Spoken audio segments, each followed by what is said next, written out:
we are going to go ahead and get started. It's just after 5:30. And I'll stall a little bit so my colleagues can work their way up to the dais. Good afternoon, everyone, and welcome to today's Board of Trustees meeting for the Colton Joint Unified School District Board of Education on today, what is May 15th. This is the last official board meeting before the end of the school year, believe it or not. Graduations are right around the corner, promotions, and what always seems like a very quick summer break. But before we get to that, of course, we're going to go ahead and start with today's meeting. I'll ask Ms. Medina to please give a roll call attendance for board members. Mr. Fuentes? Here. Mrs. Flores? Here. Mr. Ibarra? Present. Mrs. Haro? Present. Ms. Dori Nojeda? Present. Mr. Flores? Present. Thank you. All right, and I will go ahead and call on our special guest to lead us in the Pledge of Allegiance, Principal Frejo, to please lead us in the Pledge of Allegiance for today, if you'll stand. Please stand, right hand over your heart. Ready, begin. I pledge allegiance to the flag of the United States of America and to the republic for which it stands, one nation, under God, indivisible, with liberty and justice for all. Thank you for that. Great principal voice, by the way, right? It's a teacher's voice right there. That's right. We do have Spanish language interpretive services available for this afternoon's meeting. I'm going to ask Miss Cynthia Buena if she would please come forward to extend the offer for those that might need Spanish language services. Gladly, Board President Flores. Good evening all. Muy buenas noches a todos.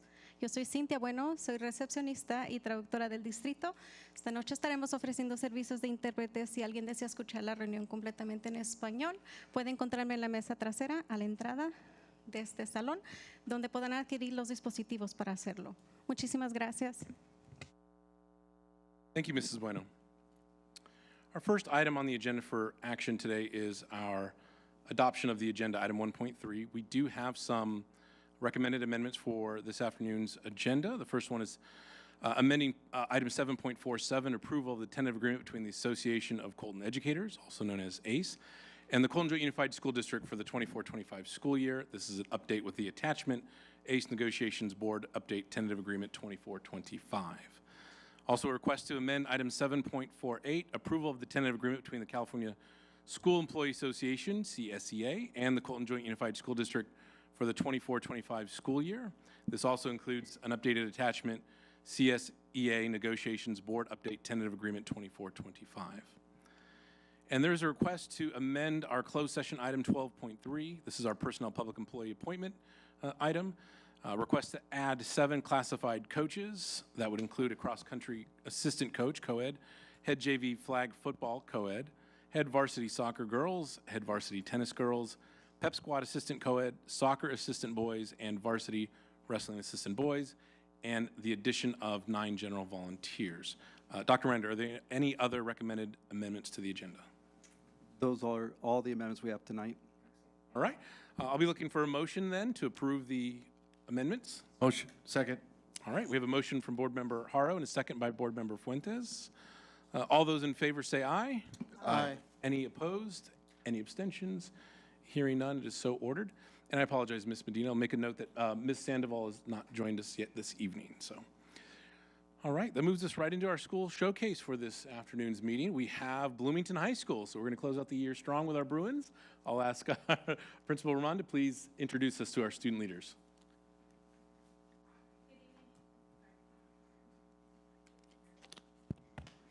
Good evening, Board President Flores, board members, Superintendent Dr. Miranda, and members of the audience.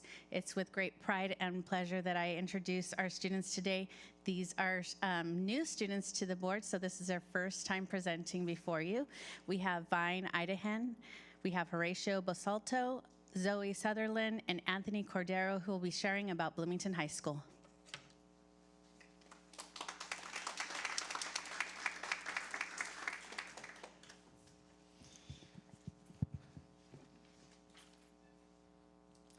Good evening, Board President Flores, members of the school board, Superintendent Miranda, and members of the audience. My name is Vine Idahan, and I'm a student leader in my junior year at Bloomington High School. Horacio Bolsuto, Zoe Sutherland, and Anthony Cordero are joining me this evening, and together we want to highlight the achievements of our Bruin family. We work hard at BHS to provide inclusive, caring, and exciting events and activities. Tonight, I will be sharing some of the highlights from our school since February. We are honored to present the information about our academics, athletics, and activities in the Bruin country. To kick off the evening, let's acknowledge our BHS academics.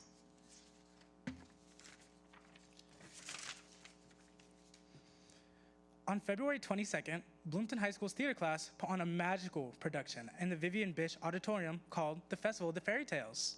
This production featured various princesses and princes from Disney movies and more. The students showcased outstanding acting and amazing singing. The production was well received by students, teachers, and families, making it truly a magical night for everyone. The theater club performs the Festival of the Fairy Tales every year, and we can't wait to see what they have in store for us next year. On February 24th, various clubs on campus, including the Black Student Union, French Club, and Folklorico, held a multicultural event. This event highlighted different cultures and showcased the diverse heritages represented on our campus. There were performances such as Folklorico dancing, step dancing, and slam poetry. Many families attended and showed great support, and we hope to continue this fantastic event in the future. I want to highlight the WASC Visiting Committee report for BHS. We are proud to announce our achievement, Avid Revalidation. BHS is recognized as an Avid demonstration school, meaning we effectively implement our Wicker strategies in all classrooms.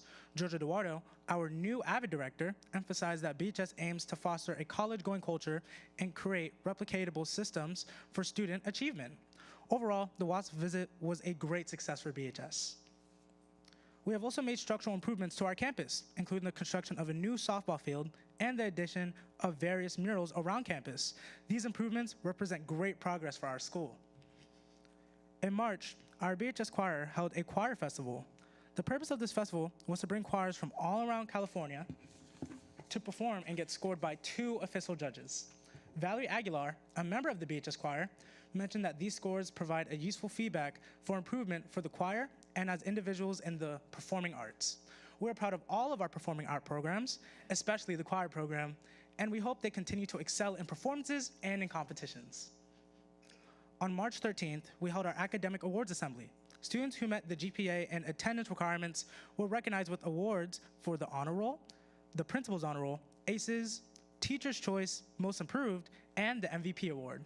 In the Bruin country, we strive for student success and ensure that all hard work is recognized. Now, I would like to introduce my amazing peer, Horacio, who will continue with the academic portion of this presentation. Thank you. Good evening. As Vine mentioned, my name is Horacio Basulto, a current junior and leadership student at BHS.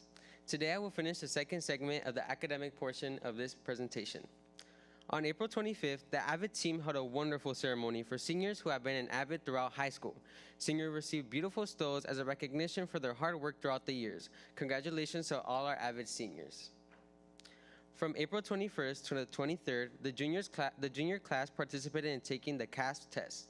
Based on students' hard work and efforts, their names were entered in a raffle with prizes such as TVs, headphones, and even computer monitors. Here you can see some images of our dedicated lucky winners. Students say they were very appreciative of this raffle, and it was motivating to see the acknowledgement from teachers and staff. On May 2nd, staff created a wonderful environment and hosted a lunch for the top 20 students in the junior class. The students received their gown for the graduation ceremony on the 27th. Students were excited not only for the graduation, but to have the privilege of being on honor guard. On May 2nd, the AVID Club, with the support of ASB, threw a beautiful celebration to highlight the importance of committing and choosing the right college or career. They called it College and Career Decision Day. As students walked down the red carpet, they were greeted and celebrated by our wonderful counselors and principals. They were able to take pictures, sign up posters, and students were very appreciative of this immersive experience.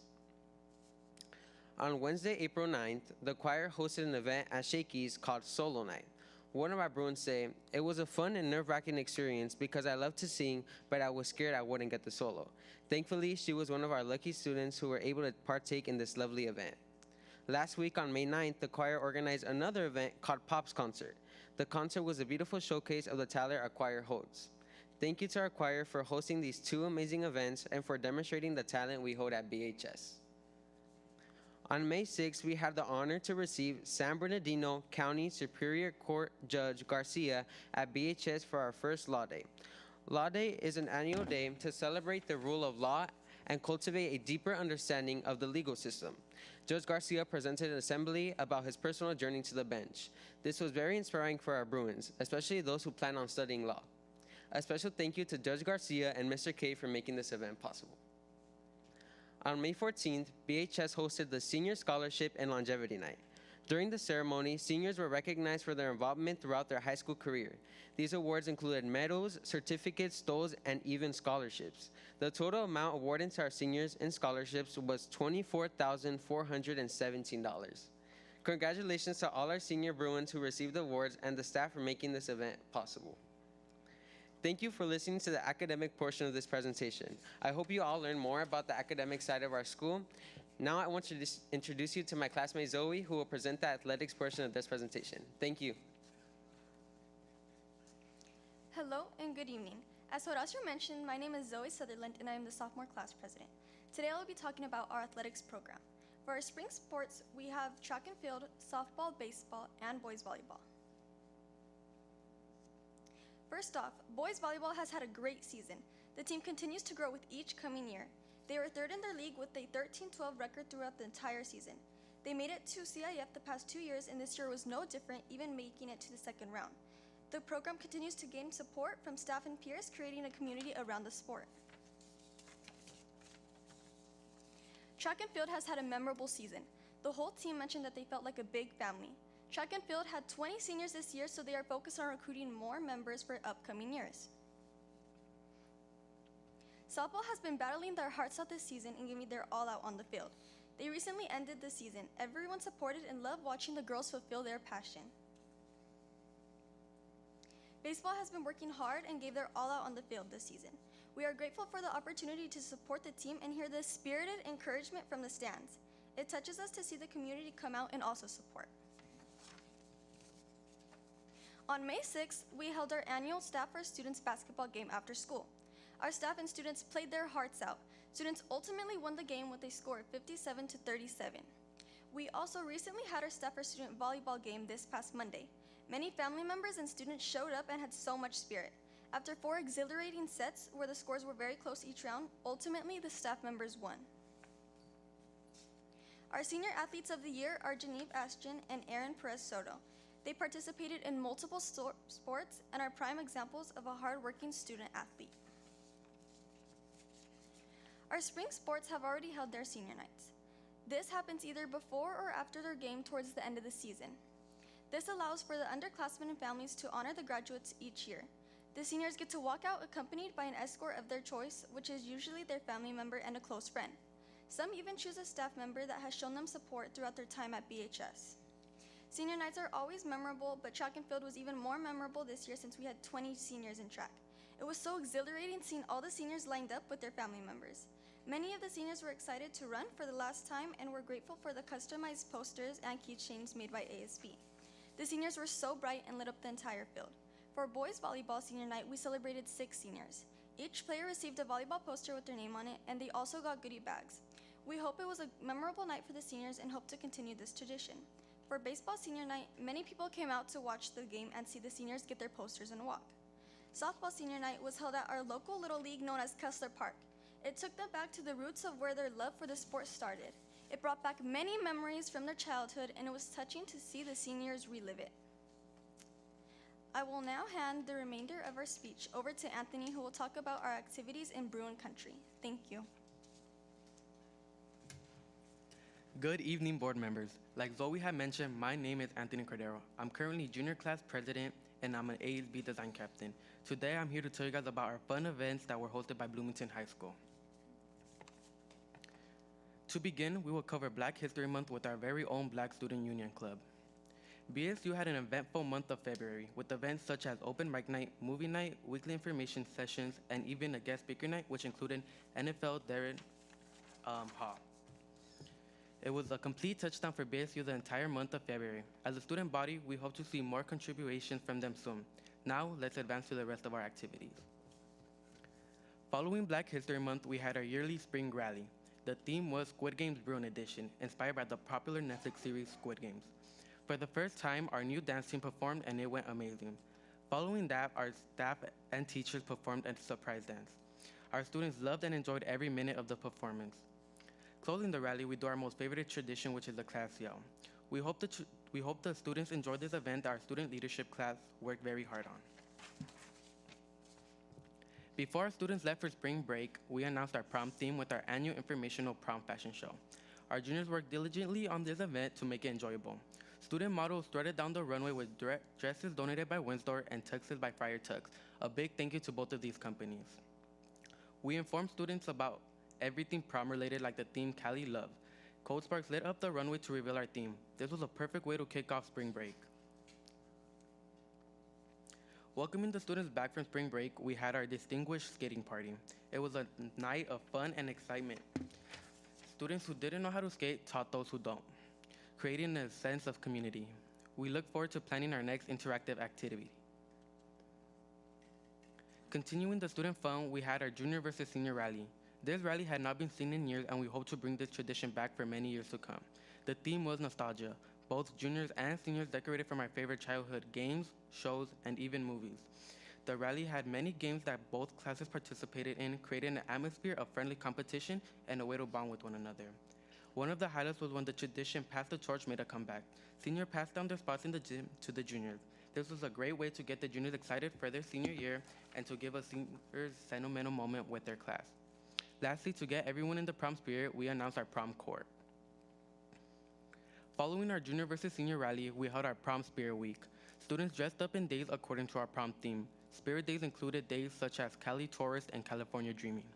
Our students enjoyed participating, and it built up anticipation for the dance that Saturday. On that Saturday, we had our 2025 prom. Prom was located in Anaheim at the Highway 39 Event Center. As always, we had a delicious dinner alongside sweet crumble cookies for our dessert. This year, we offered a live banda, and it was a huge hit.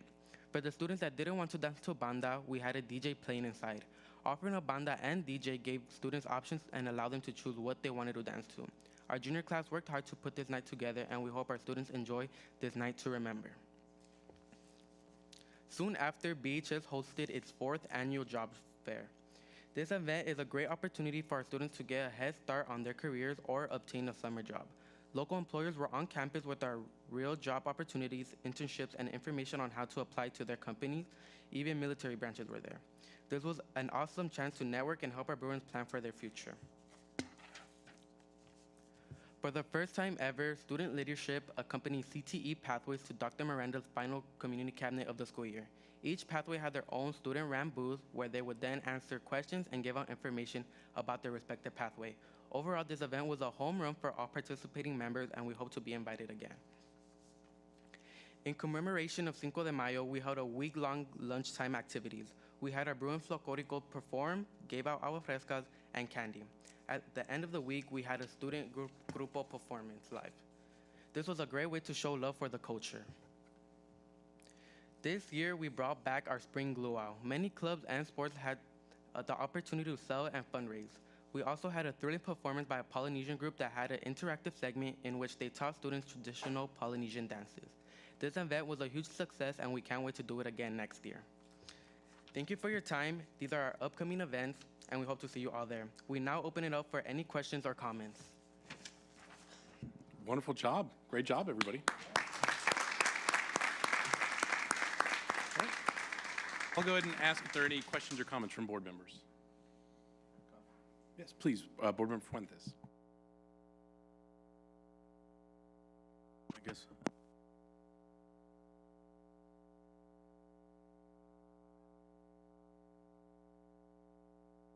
I'll be Mr. Flores here for a second. Just wanted to say great job, very clear. All the activities that you guys are having on campus, wow. I missed a few. I always like to be on campus, but I've been so busy. I haven't had a chance to visit you guys. But love it. I love to see the spirit. I see the academic part of it also. and I'm very excited to see each and every one of you. I think one more year, right? And a couple more years over here. And I know Mr. Sutherland's over there, a proud dad. So I was, I was at every single event too, so with my daughters. So, but just wanted to say congratulations. You guys did such an awesome job. Thank you for sharing all your activities, everything that's going on there at Bloomington High School. I'm a Bruins because both my girls, you guys know, are Bruins. And I will always be Bruins, Grimes, and Joe Baca Middle. So, again, thank you for doing such a great job. You guys spoke very clear, and we're on point for everything. So, thank you again. Yeah. Other comments? Board Member Haro. Yes, thank you for your presentation. I know you mentioned this is your first time speaking before the board and in the public. It's a really difficult thing to do, and I'm sure you had little nerves going on there, but you would never know it. It would just like if you'd been here before. So just want to let you know that so that you have a little more confidence in yourself that you did a great job. And thank you for telling us everything that's happening in Bruin Country. And Mr. Fuentes and I were at prom, and it was a wonderful venue, and everybody had a really great time. So thank you for the invite. And I want to say that we look forward to hearing from what you bring to us next year. So thank you. Board Member Bertha Flores. Okay. What a wonderful presentation. I loved your intonations, your expressions, and you were so clear and precise. So congratulations on the presentation. I also want to congratulate Bloomington High School in their academics for WASC. WASC is a big deal.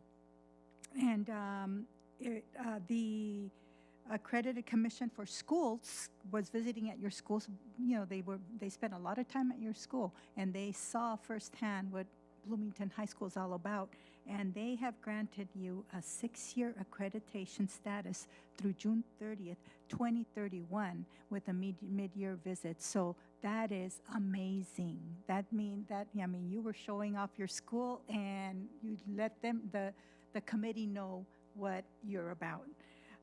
Also the AVID revalidation, that is also something to be very proud of.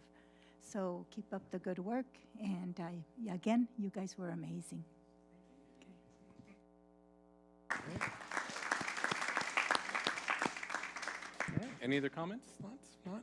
I'll just echo what you've heard, and you've heard a lot about how clear, concise, and articulate you were. It was very clear that you practiced, and you guys were ready. And you know what I love about it is it may seem like a simple thing, right? Getting up in front of folks and speaking, but as Board Member Haro said, it's one of the most difficult things and nerve-wracking things to do. But I can assure you, no matter what you do in your career, in your future, you're going to need to communicate. And to be able to communicate and articulate and be concise, that's an incredibly valuable skill. So you did a great job tonight. And again, we look forward to the last, few weeks of the year here and all the fun stuff to come. And of course, we're looking forward to next year. So great job. And if you wouldn't mind coming up, we'd love to shake your hands.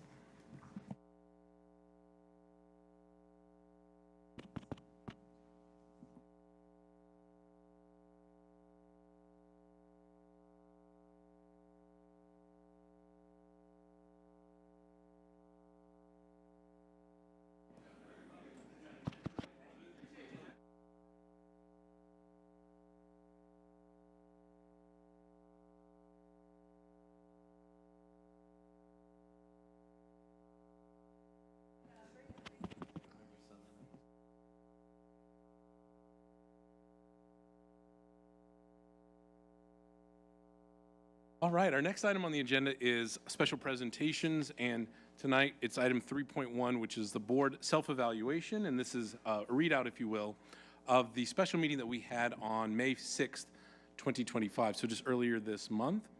On May 6th, the Board of Education participated in a self-evaluation process designed to improve the quality of governance for the benefit of the students of our district and our community. The self-evaluation was an excellent opportunity to have an open dialogue with my fellow board members and to share our values and beliefs and to hear the perspectives, all while working towards the goal of becoming a stronger Board of Education. I'll deviate a little bit from the script and say that We've done this a number of times. In fact, we do it every year as a board, and we've been together as a board for a number of years. This was one of the best evaluations I think we've had in some time, in that it was very interactive. I love the opportunity to learn a little bit about each other.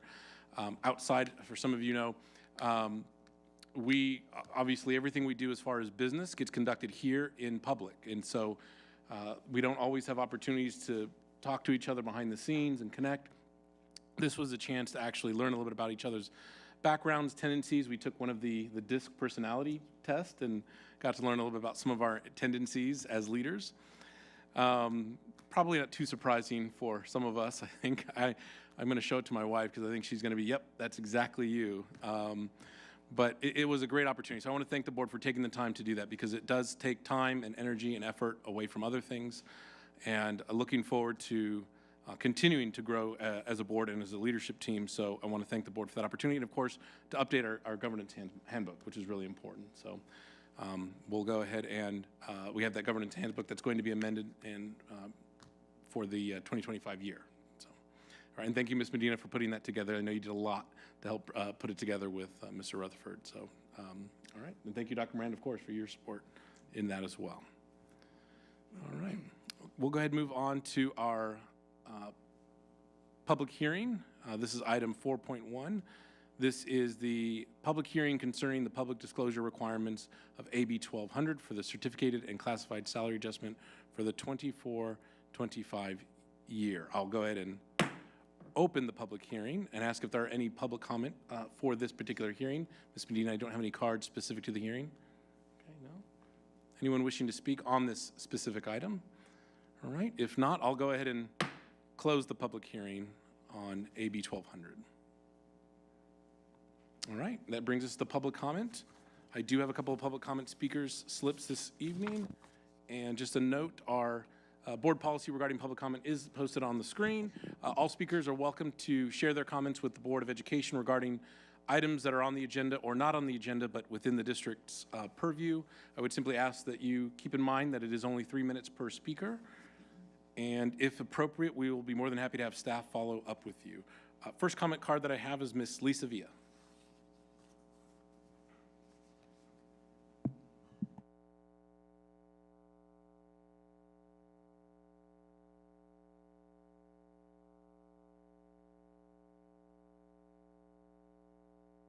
Of course, she called me first, and I'm not ready. But I'll wing it. My name is Lisa Villa, and I reside in Colton. As I have stated before on this exact microphone, by the way, this district is not ready for any type of situation. You weren't even ready for an influencer. Just a couple of weeks ago, an aggressive influencer was trying to gain content regarding the recent situation at Colton High. Nobody has prepared our staff members for situations. They had to deal with this aggressive person on that particular day with no guidance. I know you all have seen the 6 videos of that influencer/reporter. As he was entering the district office several times demanding answers, he went to the police station, came back to the district office. He was all over Colton, trying to gain content on Colton High. Just a couple of hours later that afternoon, the ribbon-cutting ceremony of the new culinary arts building had taken place. That influencer could have easily showed up to that public event and gained even more content at the expense of our Yellow Jackets. There was not one security there.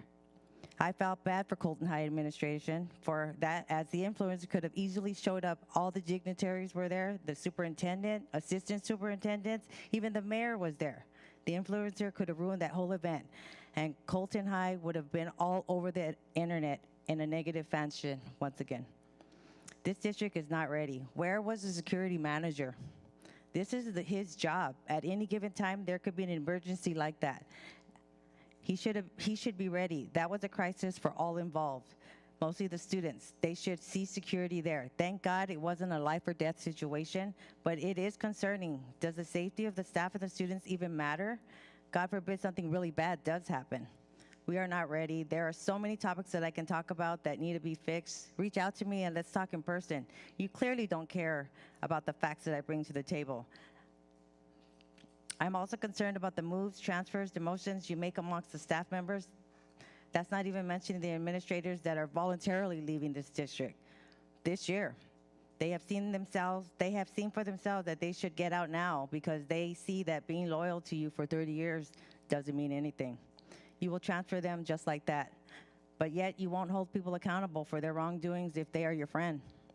I know I have created discontent between us, but at this point, since I had to leave a job that I loved because you allowed me to be harassed on a regular basis, I'm going to keep coming and speaking and telling you the truth so that, God forbid, something does happen, I will say, I told you so. I don't understand the decisions that you make. They make no sense. You got students coming over here crying for their teachers. You got past colleagues crying for other administrators. All those moves you made last year with Colon Middle School, and that administrator, that principal ended up just turning around and he's gonna leave too, using Colton as a stepping stone. I think you need to get somebody that knows it has a good judge of character. I also wanted to talk well, time's up. Have a good evening. Thank you, Mrs. Villa. Our next speaker is Clarissa, and I apologize if I mispronounce this. Is it Langlois? Lengua.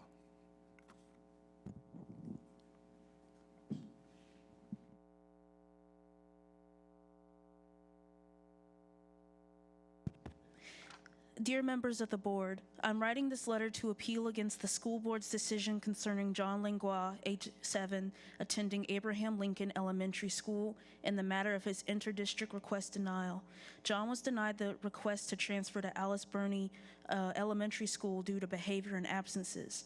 John has had a modified school schedule, and due to this, his early release was considered absences and tardies. According to Assistant Principal Miss Brittany Jones on January 31st at 12:35 p.m.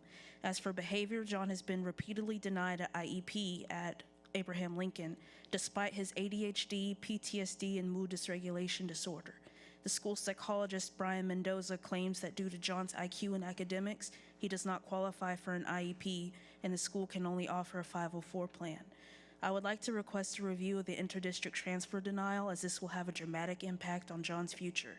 Abraham Lincoln Elementary is not a good fit for my son, as the school is not trauma-informed or equipped with proper training on how to approach children with mental illnesses. If you'd like me to go into further detail, please give me a call or email me.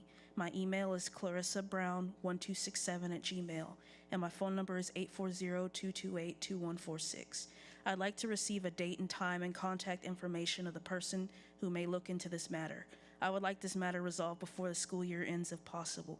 Please consider all these factors before making a decision. I kindly ask that you look into my appeal. Thank you for your time. Thank you, Ms. Langlois. We're going to go ahead and refer you to our Assistant Superintendent of Student Services. That's going to be Dr. Ortiz. So we have your contact information here, but before you leave today, Dr. Ortiz will connect with you to go ahead and coordinate that, okay? Thank you. Those are all the speaker slips that I have for today's meeting. So we'll go ahead and close public comment and jump into our administrative presentations. Item 6.1 is our design plan update with Dr. Miranda. So I'll let you make your way to the podium there. And we'll get the presentation going.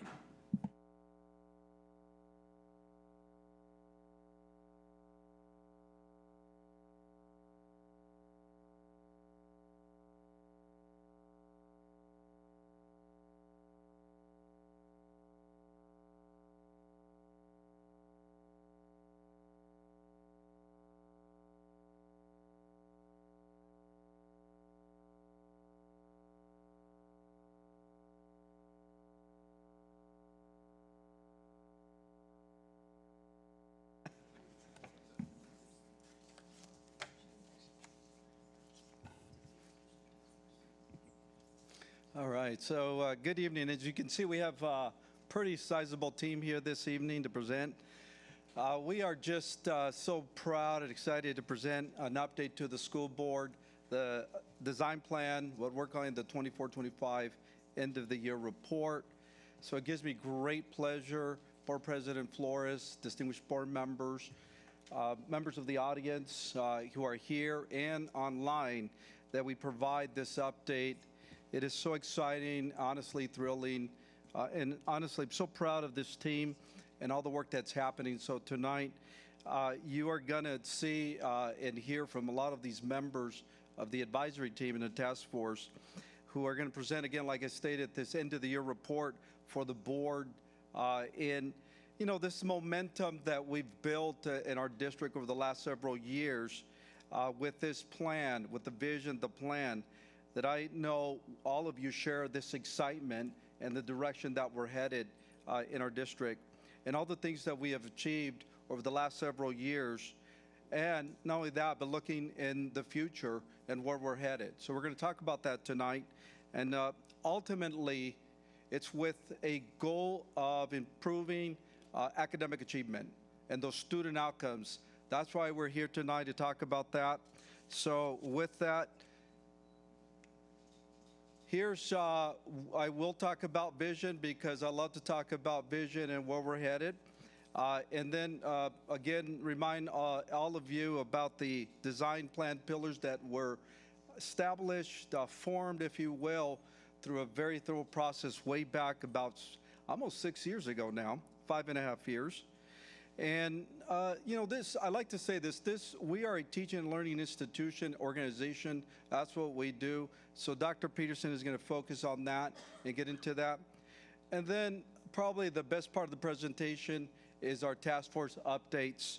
For you to see the people at the ground level, the people that do all the work, and talk about their passion, literacy. You're going to hear so much about what we're doing. And then last, well, not last, but our achievements. Some notable achievements for this school year, thanks to all the work that is happening. And I will talk about next steps, and of course, I will take questions. We will take questions at the end, because this is a team effort. So let me start with the vision. Again, our vision statement serves as that North Star where we're headed, where we want our students to be when they graduate from high school. Ultimately, our goal to get our students to graduate, to get 100%, not 99%, but 100% of our students to graduate with those skills necessary to be productive citizens and get great jobs. Why not? So I refer to the work of the design plan and our vision statement as a reflection of our yesterday within the contextual analysis that we developed several years ago, and our today. Where are we at today? So with the work with the design plan, we are looking, again, like I said, our tomorrow in our setting our goals. So with this vision, we want to achieve a lot of great things in our district.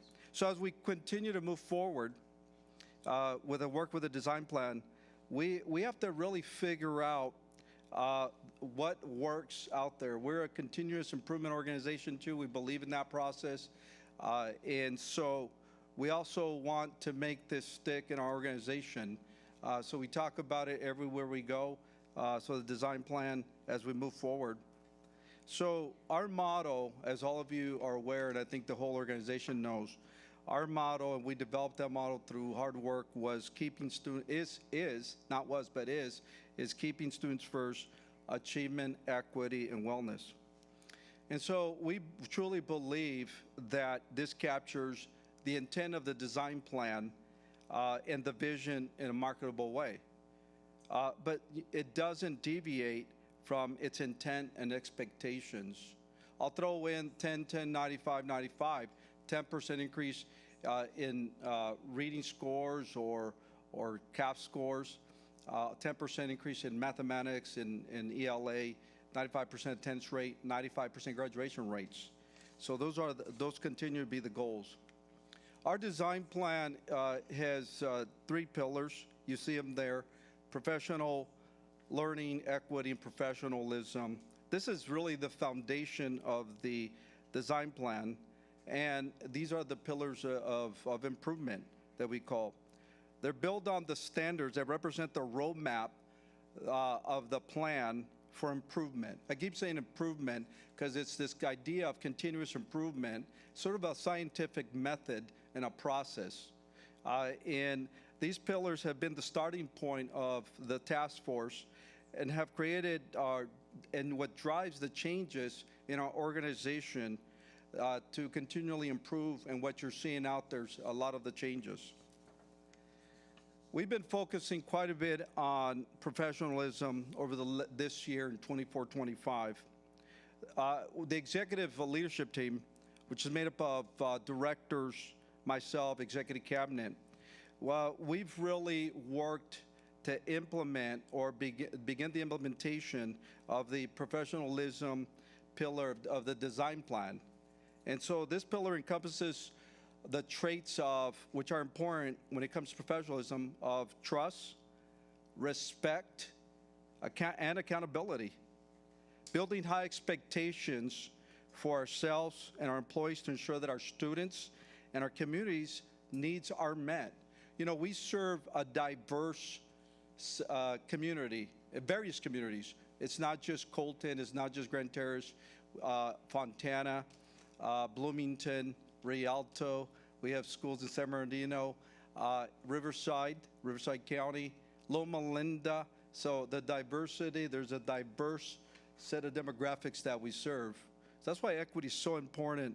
And we know that since we serve such a diverse, such diverse communities, that we believe that we have to create this idea of mutual respect across the board and kindness. And that's what we expect across the board from as a professionalism pillar. So next I'm going to ask Dr. Peterson to come up and start and talk about teaching and learning. Thank you, Dr. Miranda. Good evening.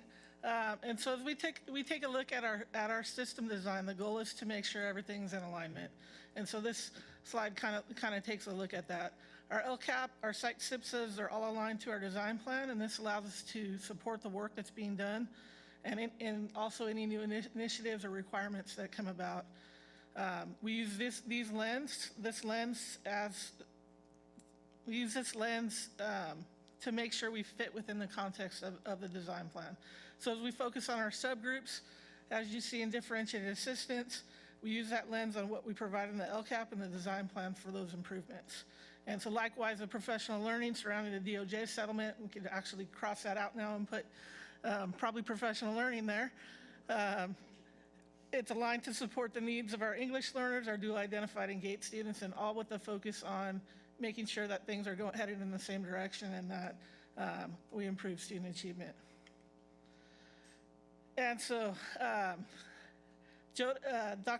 Director Murphy will discuss our professional learning framework in a minute, but we wanted to highlight our work with TEL, or Teaching for Effective Learning.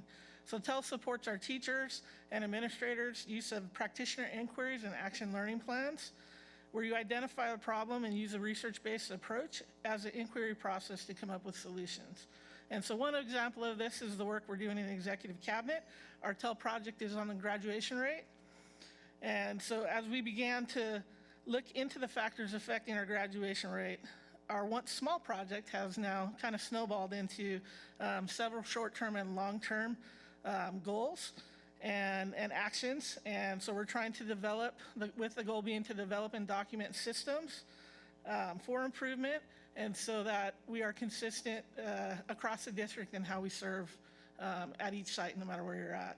And so 2 items from our TEL project we are currently finishing up are a records handbook and a counselor handbook, so that we can assure that consistency across the district. So it doesn't matter if you go to Bloomington, Slover, Washington, Grand Terrace, or Colton, the same procedures are being followed, the same with regard to counseling, with regard to records. So if a student checks out, they check out the same way.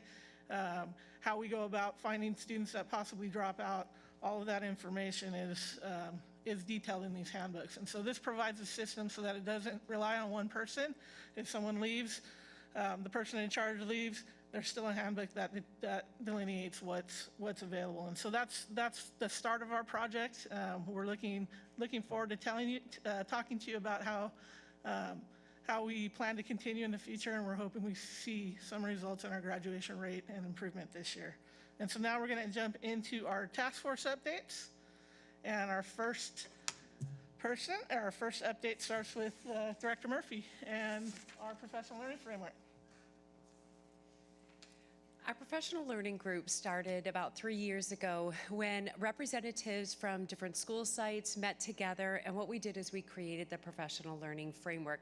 which is basically a guide to help our groups of teachers or to help our groups of counselors. The bottom line is our educators. A lot of our front office staff is also using this, but an inquiry process where they're looking at data, they're identifying needs, they're creating a problem of practice or an inquiry question, they're implementing it, they're going back and looking at that data again to look and see, are we having the results that we anticipated, and if not, what do we need to go through and adjust? As you can see, we have 19 schools who are currently participating in the professional learning framework, with another 5 schools entering in next year. We have monthly principal support meetings, which is basically a gathering of the leaders at the school sites who are participating in the professional learning framework. So we can talk, we can share ideas, we can share struggles and challenges.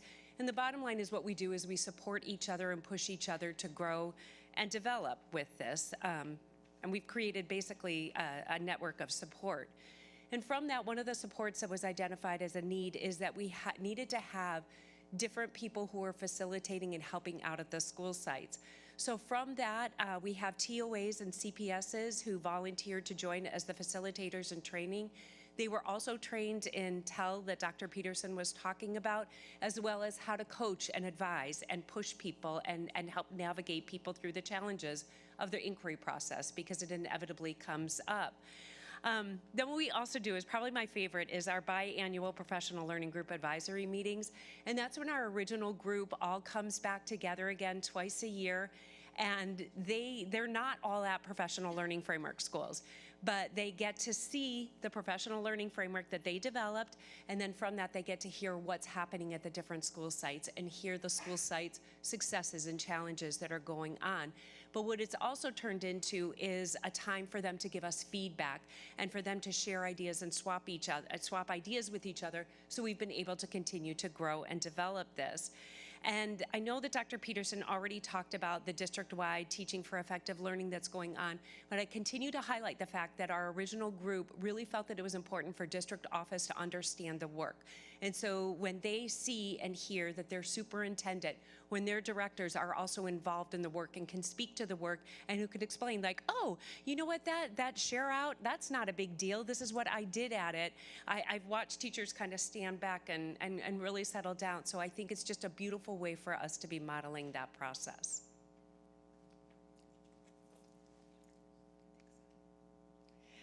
Next off, I'm going to be talking about equity on behalf of Dr. Clark.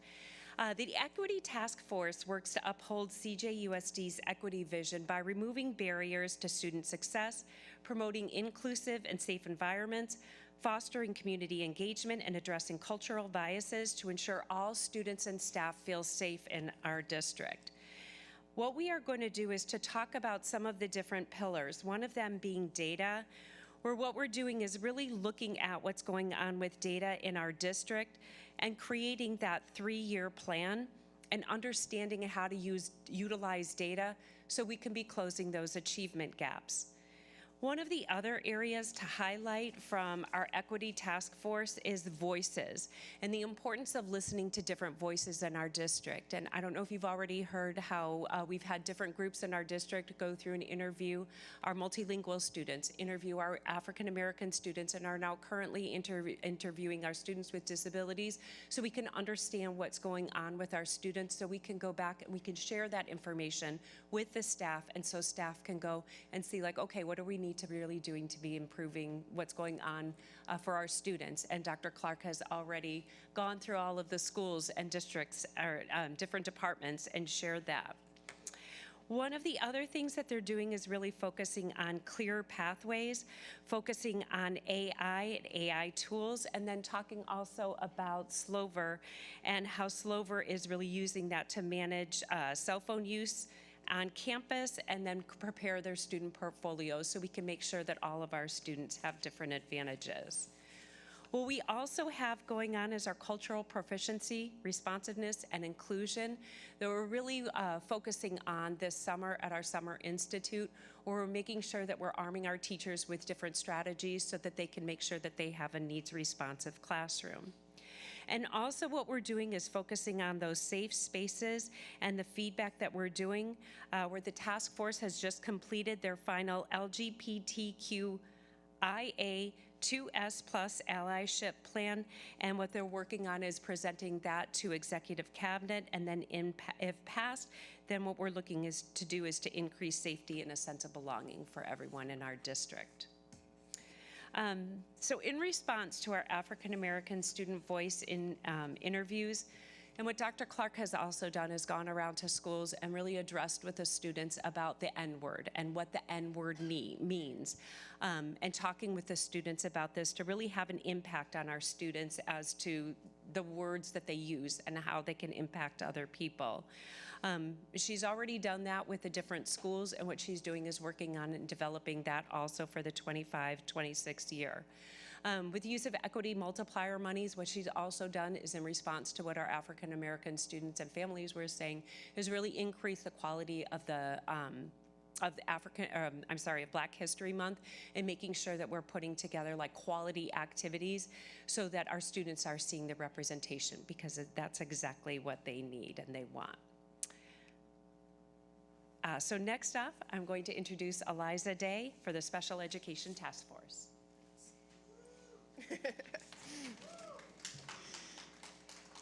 So, hello everybody, President Flores, members of the board, Dr. Miranda, executive cabinet, and members of the community. There are also members here joining us from the Special Ed Task Force. They will be identified in the Everyone is Welcome Here shirts over there in that corner. There you go. My name is Eliza Day, and I serve as an education specialist at Zimmerman Elementary. I am pleased to provide you with an update on the progress of our Special Education Task Force. Over the past several months, the task force has undergone a meaningful shift from primarily reviewing our processes and procedures to now examining the culture of belonging and identity here in Colton Joint Unified. This evolution in our work has been made possible through the guidance of Supporting Innovative Practices, which is a grant-funded initiative through the California Department of Education.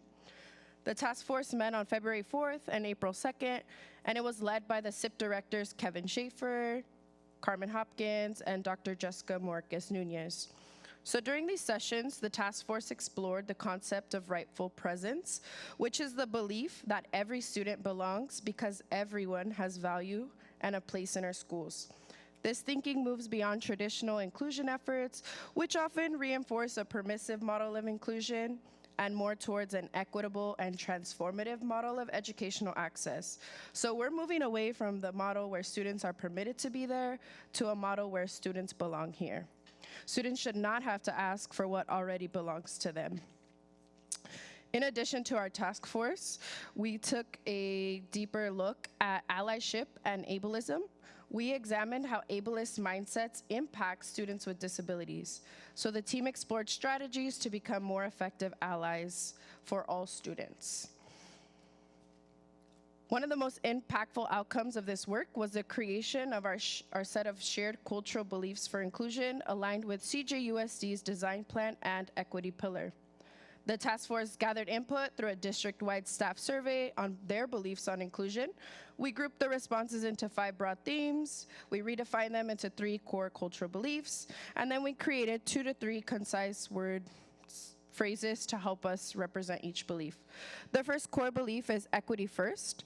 All students, all abilities, all backgrounds will thrive.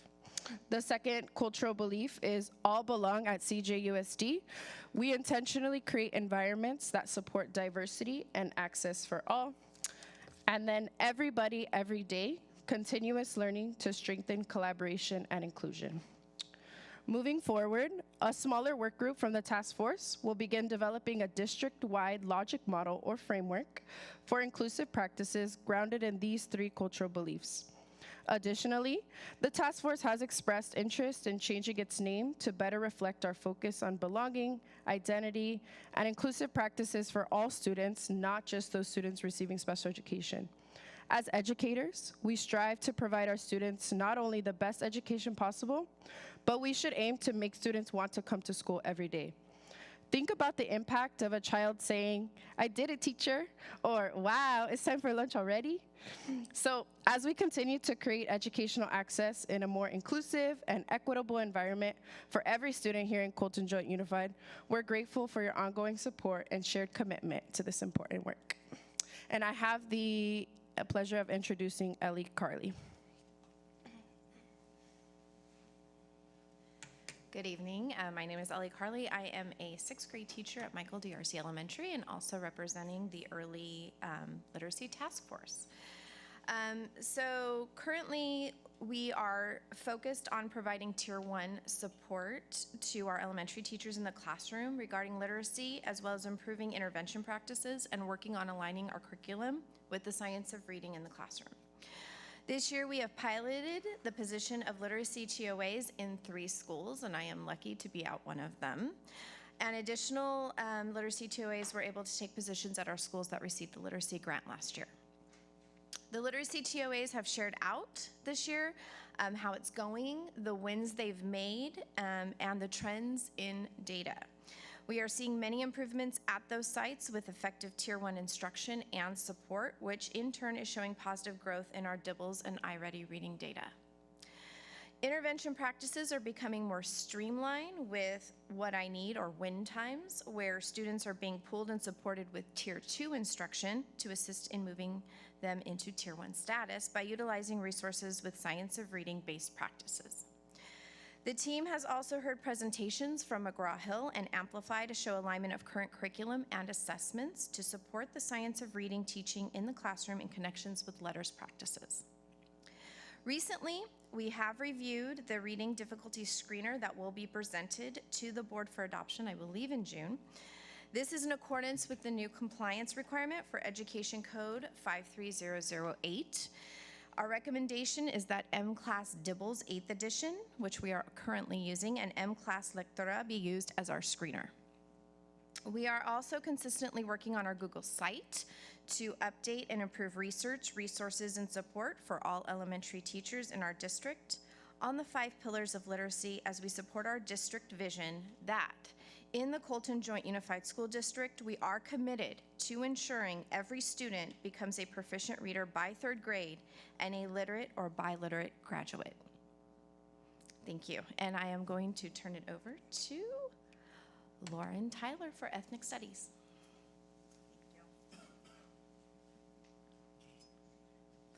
Good evening. Over the past 2 years, many people have come together from across the district, including parents, to ensure that all of our students are well positioned to meet the new California Ethnic Studies requirements for the class of 2030, and I am pleased to share this year's developments. Our very first Ethnic Studies course, called Introduction to Ethnic Studies, is currently being piloted at all 3 of our comprehensive high schools. The teachers who are currently piloting the course have joined the teachers who wrote the course at 4 full-day collaborative meetings this year to refine the pacing, develop engaging lessons, and make adjustments based on student needs. This course is now exiting the pilot stages and is available as an offering for next school year for students to meet the requirement. In addition, a new advanced placement African American Studies course has been created and is available to put on master schedules for the 25-26 school year. This AP offering will simultaneously fulfill both the U.S. history and ethnic studies requirements for students who enroll in the course, while also providing them with an opportunity to earn college credit if they successfully pass the exam. 2 of our high school teachers have also worked collaboratively this year to revise the existing Multicultural Perspectives course to align with ethnic studies requirements. This course will transition from a year-long program to a semester-long offering, which will allow students to complete their ethnic studies requirement in 1 semester and pair it with another valuable course, such as the future financial literacy requirement that will be coming up. This updated course is also approved and ready to be taught next year. And finally, the Ed Services 712 department is partnering with San Bernardino Valley College to create a new pathway that enables students to take courses both at Colton and San Bernardino Valley College through a dual enrollment program where they will be able to take classes that have African American themes and literature.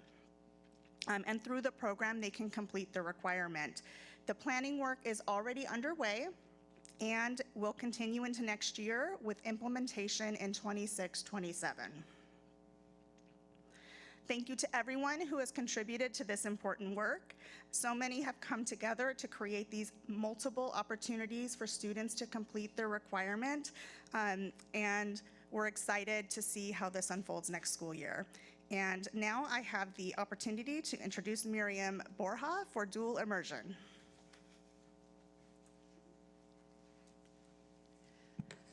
Good evening. I'm a TO8 at Grimes Elementary. It's a pleasure to be here to share key highlights from the Dual Immersion Task Force and the progress made this year aligned with our 3 pillars: professional learning, equity, and professionalism.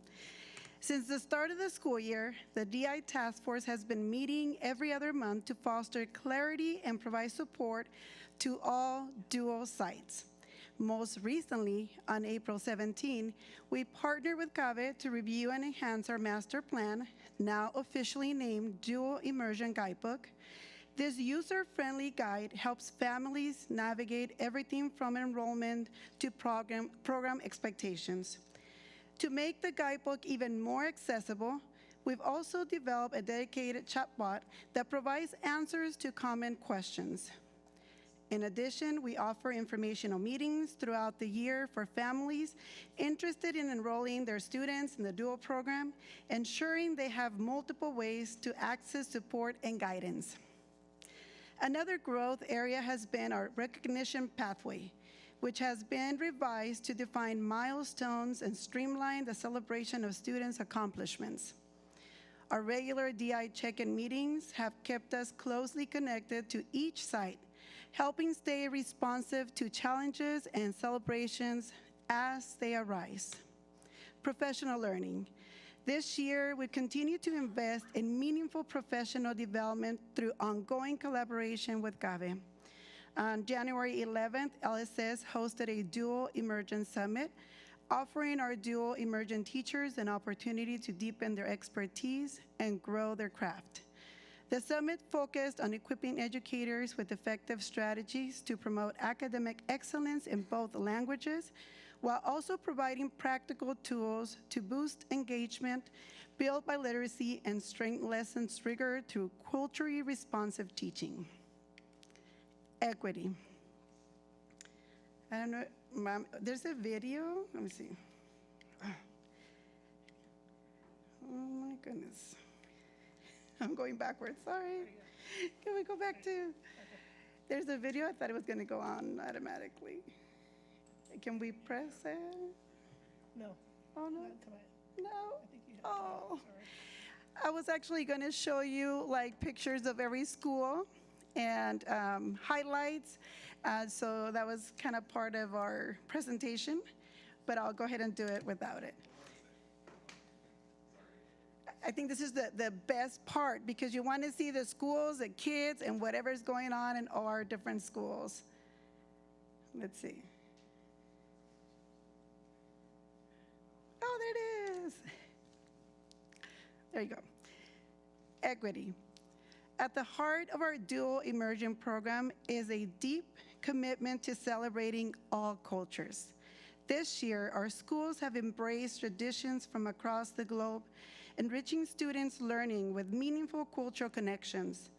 At Alice Burney, for example, students learning with let me go back. At Alice Burney, for example, students have proudly started a mariachi band, a beautiful expression of Hispanic heritage that welcomes all learners to express music in a culturally relevant way.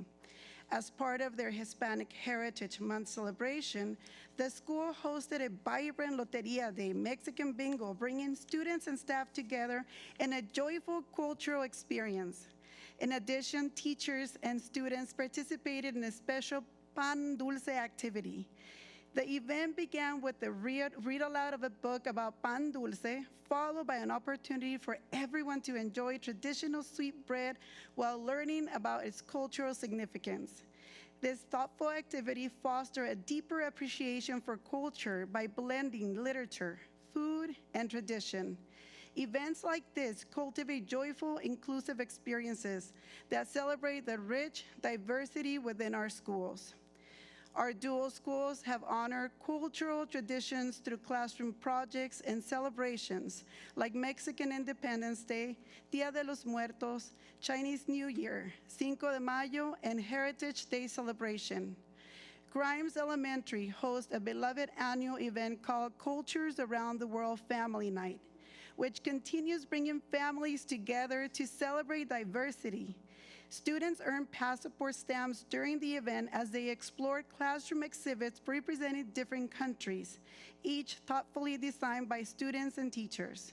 These interactive experiences promote equity by giving every student and family a voice while fostering a strong sense of belonging within a school community. To support equitable learning experiences, teachers implement fun, hands-on math and science activities and coordinate field trips that give all students real-world learning opportunities. Professionalism. This year's work has also helped solidify systems that reflect our commitment to high standards and strong communication. The guidebook and chatbot provide consistent information for families, while recognition pathway ensures accomplishments are acknowledged in a meaningful, structured way. This year, we're especially proud to celebrate the 7 dual immersion students who earned perfect scores on the CASP last spring, a testament to the high level of professionalism our educators bring to their work. This year has been one of collaboration, innovation, and celebration. The DI Task Force remains committed to building on this strong foundation by supporting our educators, empowering our families, and nurturing every student's cultural and academic journey. Thank you for your continued support and the opportunity to share our progress. Now I leave to you Dr. Dade with Leadership Development. I am clearly not Dr. Dade. My name is Cynthia Vallarta, and I'm a human resources technician. Today, I am going to be presenting leadership development, more specifically the Classified Leadership Academy. We surveyed, for this year's Classified Leadership Academy, we surveyed last year's participants and worked with CSEA to design this year's topic. We focus on 3 major areas. The first is personal and professional communication. We focus on the topics of written communication, public speaking, resume writing, and cover letters, as well as interview skills. The second is emotional intelligence and interpersonal skills, with the topics of emotional regulation, customer service and relationships, as well as interpersonal problem solving. Lastly is leadership development and core values, with topics as general leadership, problem solving and solution minded, and team building activities. To help students build their public speaking skills, they each created and delivered a 5 to 7 minute presentation to the class. And our presenters for this year included content experts from other districts, retirement experts from the county, as well as a retired CBO and a retired superintendent. Thank you.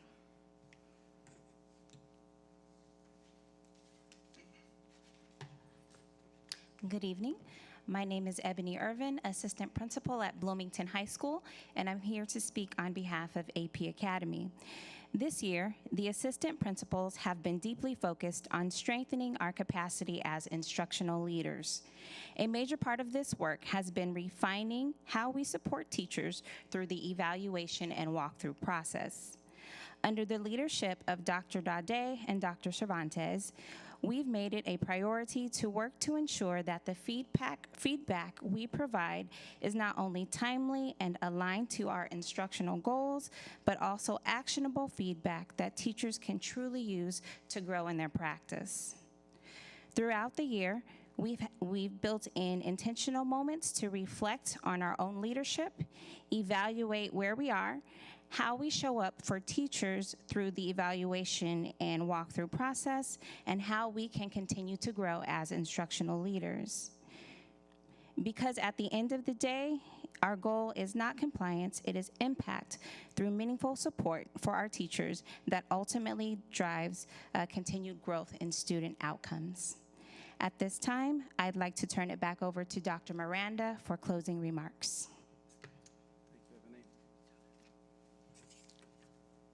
Wow. Can we give it up for the task force right now?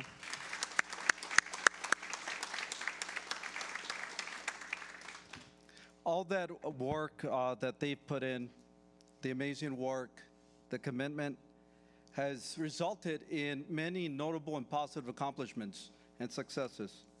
As I move the slide over here. And we've talked about some of these already. We've let the board know. But I think it's worth restating, noting again, that when you look at the accomplishments for this year, we look at our 3 high schools, Bloomington High School, Colton High School, Slover Mountain High School, 6-year WASC accreditations. Can we give it up for that, for them? Bloomington High School, again, revalidated as a national demonstration school. Isn't that amazing? Congratulations, Bloomington High. They are joining also Colton High School and Ruth O. Harris Middle School as a national AVID school, demonstration school. And of course, the Department of Justice settlement. Thank you to Ed Services. That was a huge accomplishment. We are not under that watchdog anymore. So good job, everybody, on that. So a round of applause for that, please. And we're so proud in our district for the expansion of the early college program. We've not only have it at Bloomington High School, Colton High, but now we also have it at Grand Terrace High School. Can we give it up for that? That's incredible. I just think a student can come to our district, get an AA degree and a high school diploma in 4 years. They're ahead of the game, and they're going to do great things. And also want to recognize, again, Grand Terrace High School as a Project Lead the Way Distinguished School now for the 3rd consecutive year. So round of applause for Grand Terrace High School again. These are just a few of the highlights and the amazing work that's going on in our district and inside our classrooms. And all the credit goes to the educators you see, our classified folks that are part of this, our management team. It takes a village to make these things happen. I'm so proud of the people behind us that are doing all this work. So the design plan, and you've heard the word systems, you've heard continuous improvement. You know, this is a living document, a fluid document that we're adjusting all the time. The advisory team comes together and we work on changes to it. So this cycle, we're just going to continue to improve and get better as a district. So as we move forward and we talk about next steps, you know, I talk about the great momentum as we build that momentum in our district. And it's very important to maintain that momentum and the progress we've made.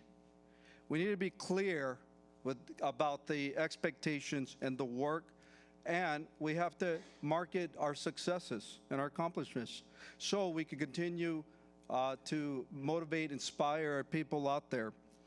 It is not easy for an organization this size.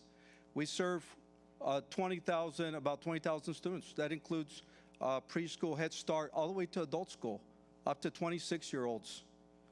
It's not easy, and even older with adult school.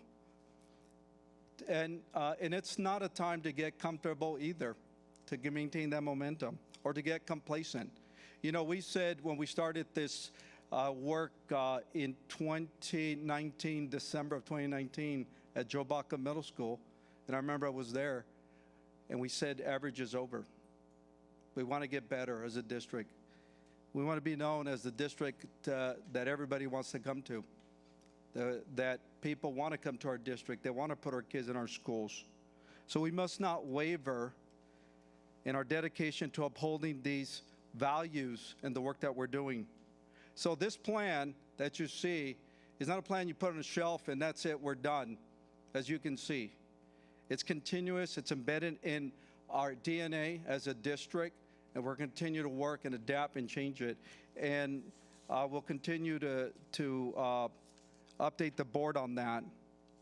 So As I mentioned earlier, we have a great team back here. I do want to take this time to really thank all the folks that are here that have put the work in, and even for the folks that are not able to make it tonight, because it does take a village, and even then some, and more than that, and even, I'll say, prayer to get these things done. These members that you see across the district represent many, many different areas. And we all come together for that common mission, that common purpose, serving with purpose together as one district. That's what it's about. So our focus, our design plan, which is to improve educational outcomes for our students, reading scores, math scores, to get more students through A through G, to get more students to college, through our CTE programs that we've been expanding. So I, again, want to thank this team for presenting tonight, and their teams, because they also go back and they work, and they don't get the credit that they deserve, because a lot of these folks, they have full-time jobs, they're teaching, and yet they decide to spend time working on things that matter for our school district. I also want to take an opportunity to thank the school board for your trust and commitment to give me as superintendent your unwavering support to make these things happen. And you don't see that too many places nowadays. And the school board, without the school board together, these things cannot happen. So the school board, thank you for that and your trust and your leadership. But I do want to, again, give a big round of applause to all these folks. Can we do that one more time?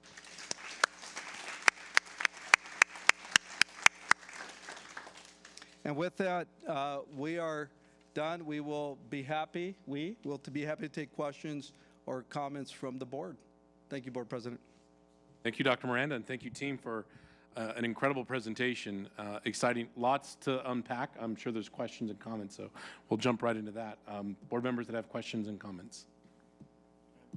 You have comment? Okay, Board Member Fuentes. First of all, I want to thank you for all the hard work that you do throughout the year. And I remember the day we were sitting there at Joe Baca in 2019 in the library when we started the design plan back then, and to where it's at today. Wow. One of the big things that for me is putting students first. It's always been a big thing, even in my campaigns, if I'm going to go there. It's always about putting the students first. And I want to thank each and every one of you, and go women, because that's all I see there. Go women for doing that. You guys are doing a great job. Thank you for the updates. Thank you for the changes. Thank you for everything that's going on. We're doing this for our kids. We're doing it for them. We want them to succeed. We want them to become those lawyers, those doctors, even the President of the United States, maybe. I hope so. And all these things that we want them to be. Like you said, Dr. Miranda, we have 20,000 students that we service every day. And one of our priorities, and I'm going to go there, is making sure that our students are safe. There's always going to be, and as part of the design plan, that our students' safety is going to be key in our schools, because we put our students first. Once again, thank you very much for everything that you do. Yes, please, Board Member Bertha Flores. Well, first of all, I love the shirts over there. I just absolutely love those shirts. All right. No, it's everyone is welcome here, right? Is that what it's? Everyone is welcome here. Yeah, love it. Okay, well, research anywhere you look is very clear that successful districts have a laser-like focus on student achievement. That's it. That's simple. And I believe that is what's happening here in our district, is that we, even though there's so many distractions, believe me, we're dealing with so many things and putting out so many fires, but I think ultimately not losing focus of that and keeping student achievement first above anything else, we're on the right track. Dr. Miranda, I want to congratulate you on tapping on our greatest resource, which is our people, which is our experts that are right here tonight. Not only are they experts, but they have a passion and a belief. So when you couple all those things together, and there's great things that are going to come out of it, and our students will be benefiting from this. There's certain, all task force, every single area is extremely important. And thank you, the task force leaders, to staying focused throughout the year. And I really appreciate these presentations because it gives us an update on what's happening. Special ed is our students, our lovely, dear students that are in our special ed programs. We're giving them what they need. There's a lot of work to be done in this area, and we're getting it done. So, let's keep these kids first and front and center. Our dual immersion programs are thriving. And, one thing that we see is that these children, if they've been in the program for several years, they are out in the community speaking the language, speaking Spanish and speaking English, and being fluent in both languages. The other thing that I want to point out with dual immersion is that not only are they going to be bilingual, but we are dedicated to making our students biliterate, which means not only will they speak, but they will also read and write in both languages. And there's no secret that I am very passionate about literacy, and the progress that we're making is just amazing. I was a first grade teacher for 10 years, and I know, hats off to every first grade teacher out there. All are good, are great, and I appreciate all. But the first grade, that's where they have the foundation. And if we can work on giving the teachers what they need, the training they need, we can make it happen. Kids will be reading by third grade. And believe me, once that happens, everything else that comes after that will just flourish, because kids are ready to learn. They're ready to read anything that we put in front of them. And also, I would really emphasize, when I go to visits, I always look at classroom libraries, always. And I think we need to just continue getting those rich, beautiful books. I saw some today, when I have to go buy that Pan Dulce one. I hadn't seen it before. But just, load your classroom libraries with books that kids will just gravitate to, and reading to them. I have yet to see, and I don't know if you've ever tried this. I've tried it because I taught first grade. But if you have kids running around or, playing, if you pick up a book and you, with your intonation, with your, making it fun, and all the kids eventually will gravitate to you and sit on the rug. And that's a beautiful thing to see, because no matter what, they hear a voice, whatever book you're reading, they hear a voice, and you reading it, they're like, oh, what was that? Oh, okay, and then you'll have them like little sheep right here in front of you. So again, thank you so much for this presentation, and I cannot say enough about the people that we have here tonight. Thank you for your commitment, for your committed, and for your expertise, for your passion, and I'm just extremely proud of every single one of you. So thank you. Member Flores, other comments? Sure. Board Member Thornaheda. Mrs. Flores said just about everything that I, as a former first grade teacher and principal too, the importance of the reading aspect of in there. But, I looked at, as you were talking today, I thought about everything that's needed, you found a place for. I remember going back, Dr. Miranda, from the very beginning, talking about a design plan and how it was important that we all play the same, read the same, and learn the same. But what gets monitored gets done. And I think as I see all these people here, I think the monitoring is such a big part of what's happening. The training, the support, the walkthroughs, and just the focus on children, yes, is the most important by everyone and everyone in the schools. I love the idea, Dr. Peterson, about the handbooks and having the consistency and the continuity across all the schools. I think that will be very important, so that when a kid leaves this school and they go to this school, the same things are going to be expected and required, and parents, it's sending a message that this is really important, and we need to do the same thing at every school to make sure no one misses anything out.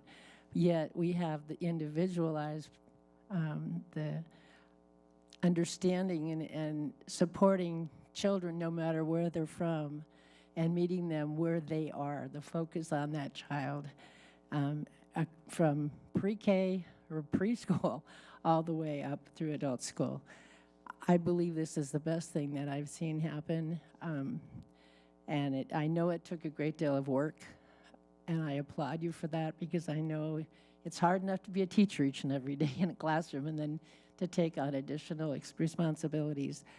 But you're really giving a gift of your time and your expertise to all of the schools and other parts of our community and the departments in our district. And I thank you for that. So I'm excited. I'm really excited that we have the dual immersions. We keep adding to that, because when you look at test scores of kids who are able to speak 2 languages, they start skyrocketing. And I'm excited to see that for all of our children. Everyone's important, and everyone has a purpose, and everyone is valued. And I think that message is being sent loud and clear, and we need that.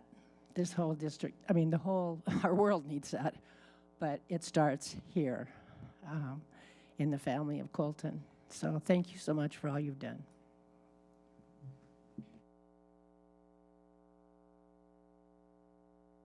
Sure, please, Board Member Ibarra.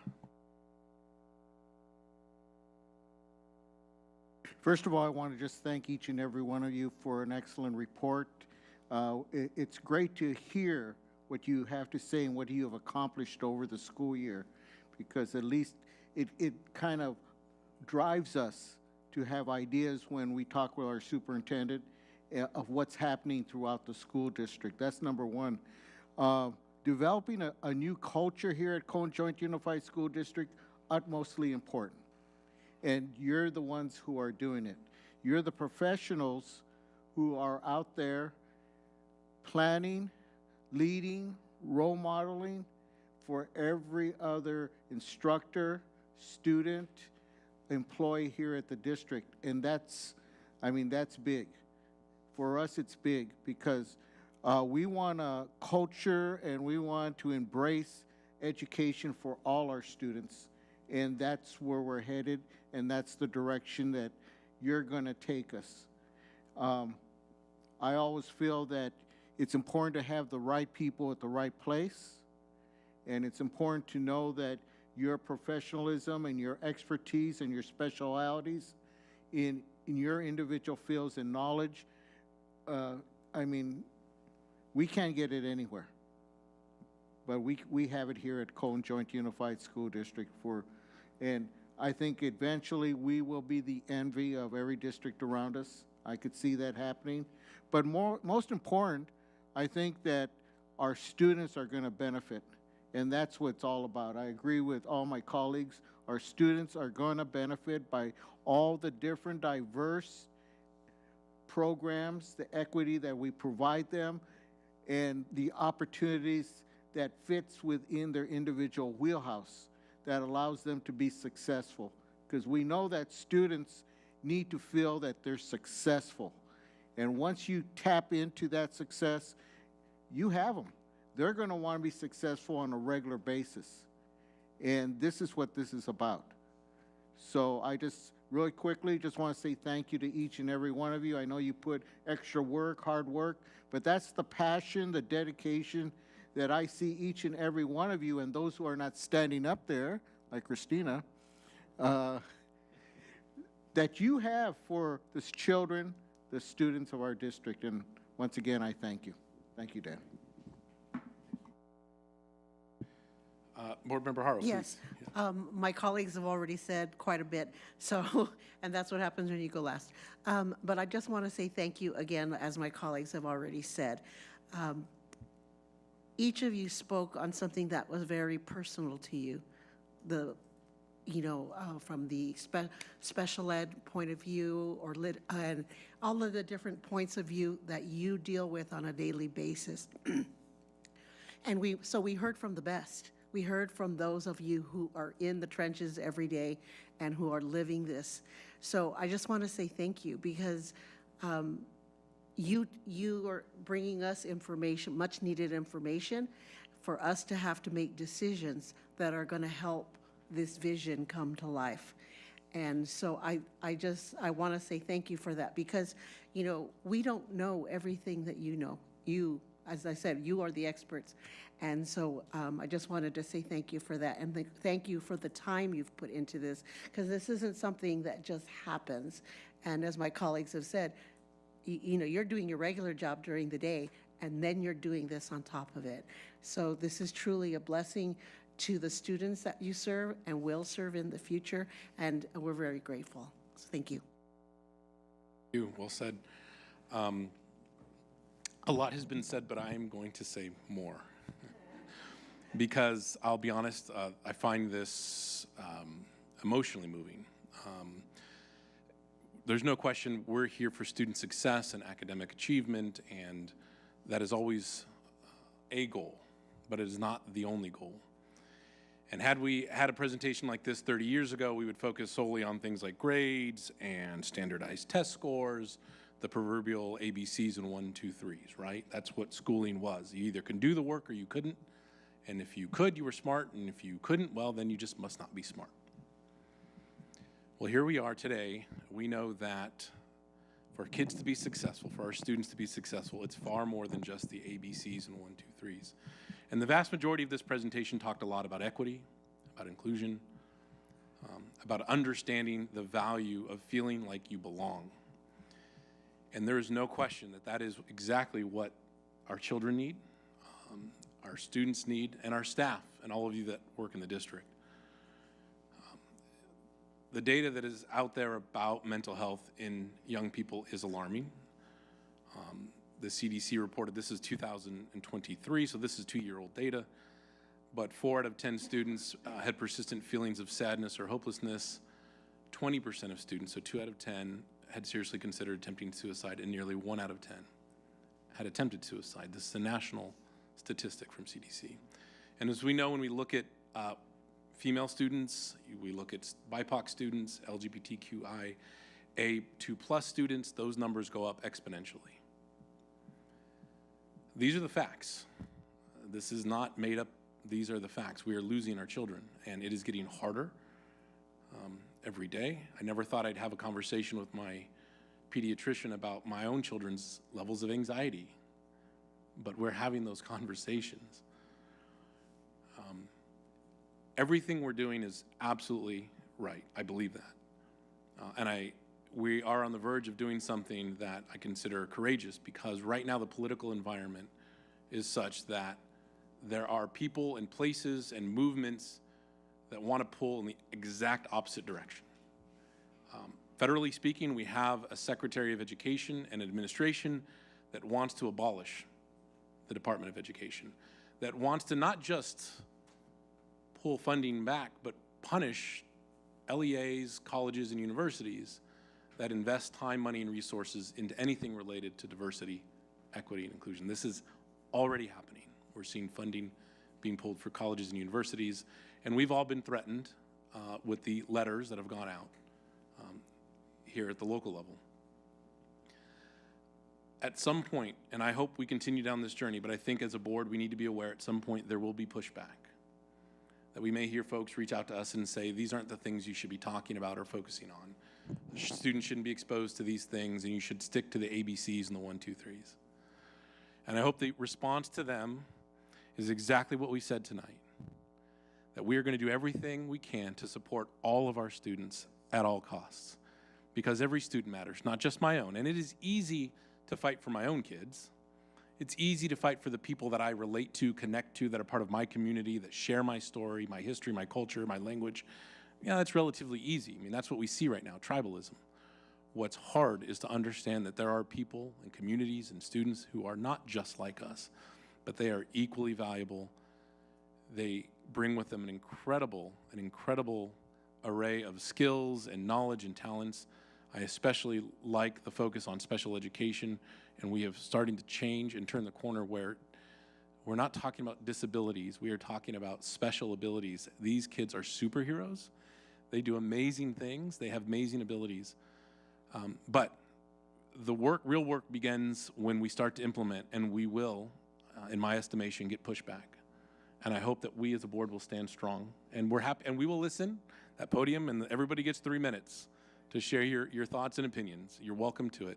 But we are elected to represent this community, to represent the students, the families, the folks that work for us, and I hope we'll stay vigilant in that, because it matters to me, particularly when we can look to neighboring communities that are having debates and conversations that really feel like they're not about what's best for students, more about a political agenda. So to each their own, but here at the district, here at Colton J. Unified, I want to thank you for bringing this before us, and I believe that we will stand with you as this gets a little tougher, because I think it will, as we become a beacon of hope, I think, amongst here in the Inland Empire and beyond. So I'll leave it at that. I want to thank you again. It's a fantastic presentation. I'm very heartened by what we see and hear.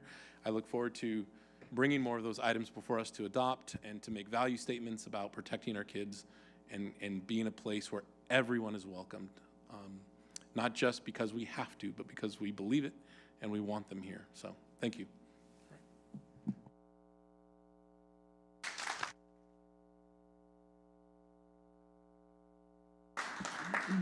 We'll have you stand for another hour if you want. A lot, but thank you. All right. Well, that takes us to our action items for this evening's agenda. We have action items 7.1 through 7.69. I'll ask if there are any items that members wish to pull for separate consideration or vote. Oh, beautiful. Ms. Sandoval. I will go ahead and, which one is it? No, not 10.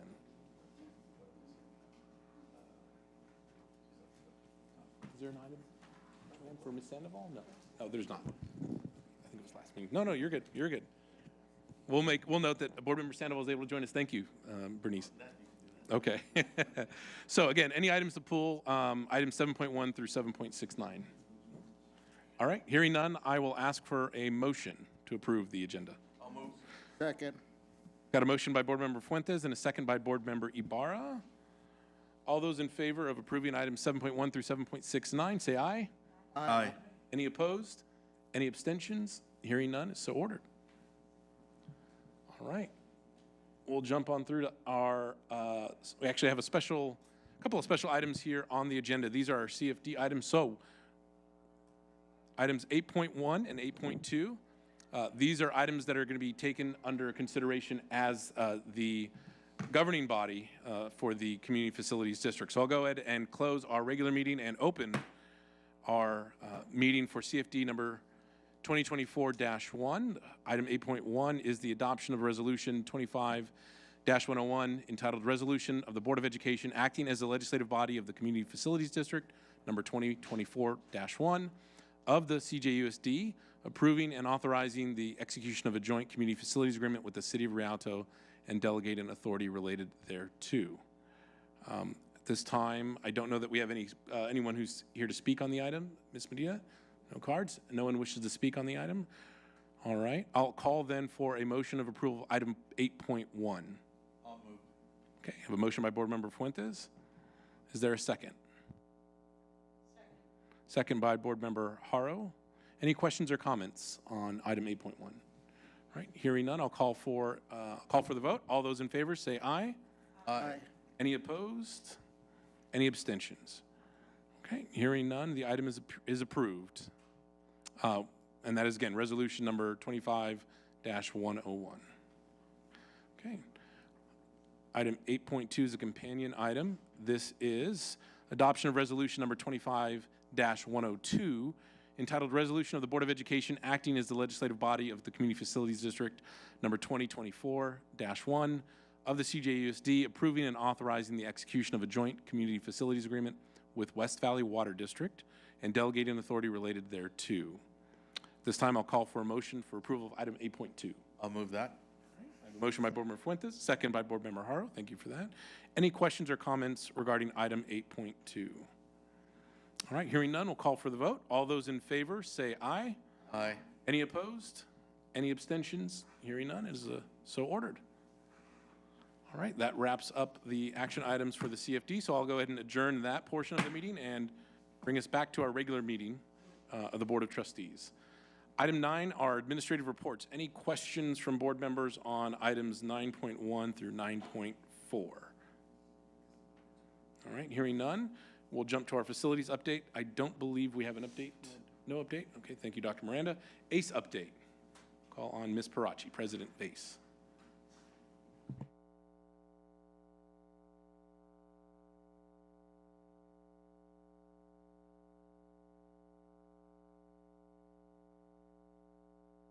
Board President Flores, Board Members, Superintendent Miranda, Dr. Miranda, and members of the audience. My name is Cristina Porachi, and I have the privilege to serve as the President of Association of Colton Educators.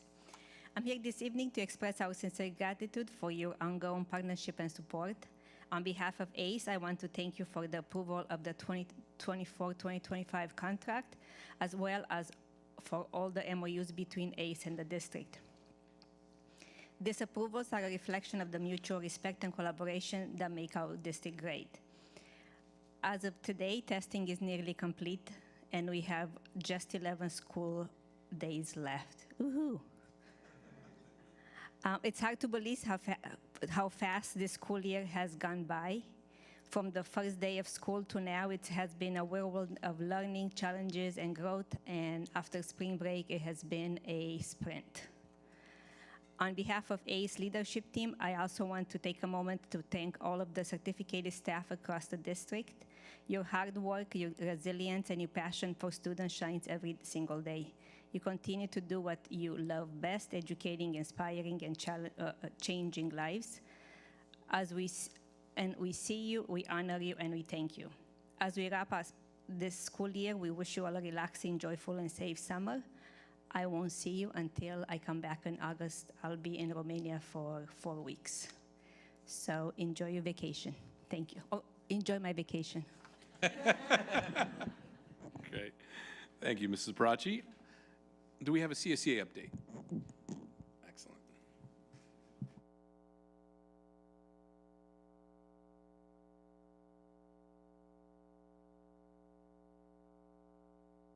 Board President Flores, Superintendent Dr. Miranda, members of the board, educators, parents, and community members. My name is John White, CSEA Vice President. Anthony couldn't be here tonight. He's celebrating his wedding anniversary with his wife, so I get to pretend to be president for the next 2 days. Thank you for the opportunity to speak with you tonight. I'm here to speak to you on behalf of a group whose contributions often go unnoticed, but whose impact is deeply felt across every hallway, classroom, and playground in our schools, our classified employees. This upcoming week, starting on Sunday, May 18th to the 24th, is Classified School Employees Week. When we talk about all of student success, we often focus, and rightly so, on teachers and curriculum. But it's vital that we also recognize that education is a team effort, and classified staff are an essential part of that team. They are the foundation that keeps our schools running and our students supported in ways that go far beyond the classroom. Think about the bus drivers who are the first and the last school representatives to see a student each day. They do far more than drive. They greet students with a smile, build relationships, and ensure their safety. Think about the cafeteria workers who prepare nutritious meals, often knowing which child needs an extra portion or a warm word of encouragement on a tough day. Think about our custodians who ensure our schools are clean, safe, and a welcoming environment. Their work directly supports student health and creates a sense of pride in our learning spaces. Our instructional aides, secretaries, IT staff, campus security, and so many others who do work behind the scenes and sometimes on the front lines to keep everything running smoothly. They help manage behavior, assist in classrooms, support students with special needs, and maintain order and communication across our campuses. The roles may be classified as non-certificated, but make no mistake, they are educators, mentors, protectors, and often role models. For many students, these employees are a lifeline, someone who listens, who notices when something is wrong, who offers stability and kindness day after day. Studies and real-world experience both show that student success is built not just on academics, but on the environment in which their children learn. When schools function well, they are a clean, safe, and welcoming and well-organized. Students thrive. And that environment is made possible by the hard work of our classified staff. So I urge this board and all of us in the school community to not only recognize the value of these individuals, but to invest in them, support them, listen to them, include them in conversations about policy and improvement. They are not ancillary, they are essential. In every success story that walks across that stage in a couple of weeks, there is a bus driver, a custodian, an aide, or an office clerk who helped make that possible. Let us not forget them, let us honor them, and more importantly, let us support them in every way that we can. Thank you. Thank you. We appreciate that and absolutely agree, 100%. All right. Do we have a MAC update this evening? No update. Okay. ROP update? All right. So I have a few items to talk about. First of all, I want to we had CRIROP Student Services met with Loma Linda University Medical Center to host acute care classes. This new offering for CRIROP allows our graduated certificated nursing assistants to acquire the acute care certification. And Loma Linda has said when they receive this certification, they will be hired upon receiving it. So yeah, so this is really exciting. Our superintendent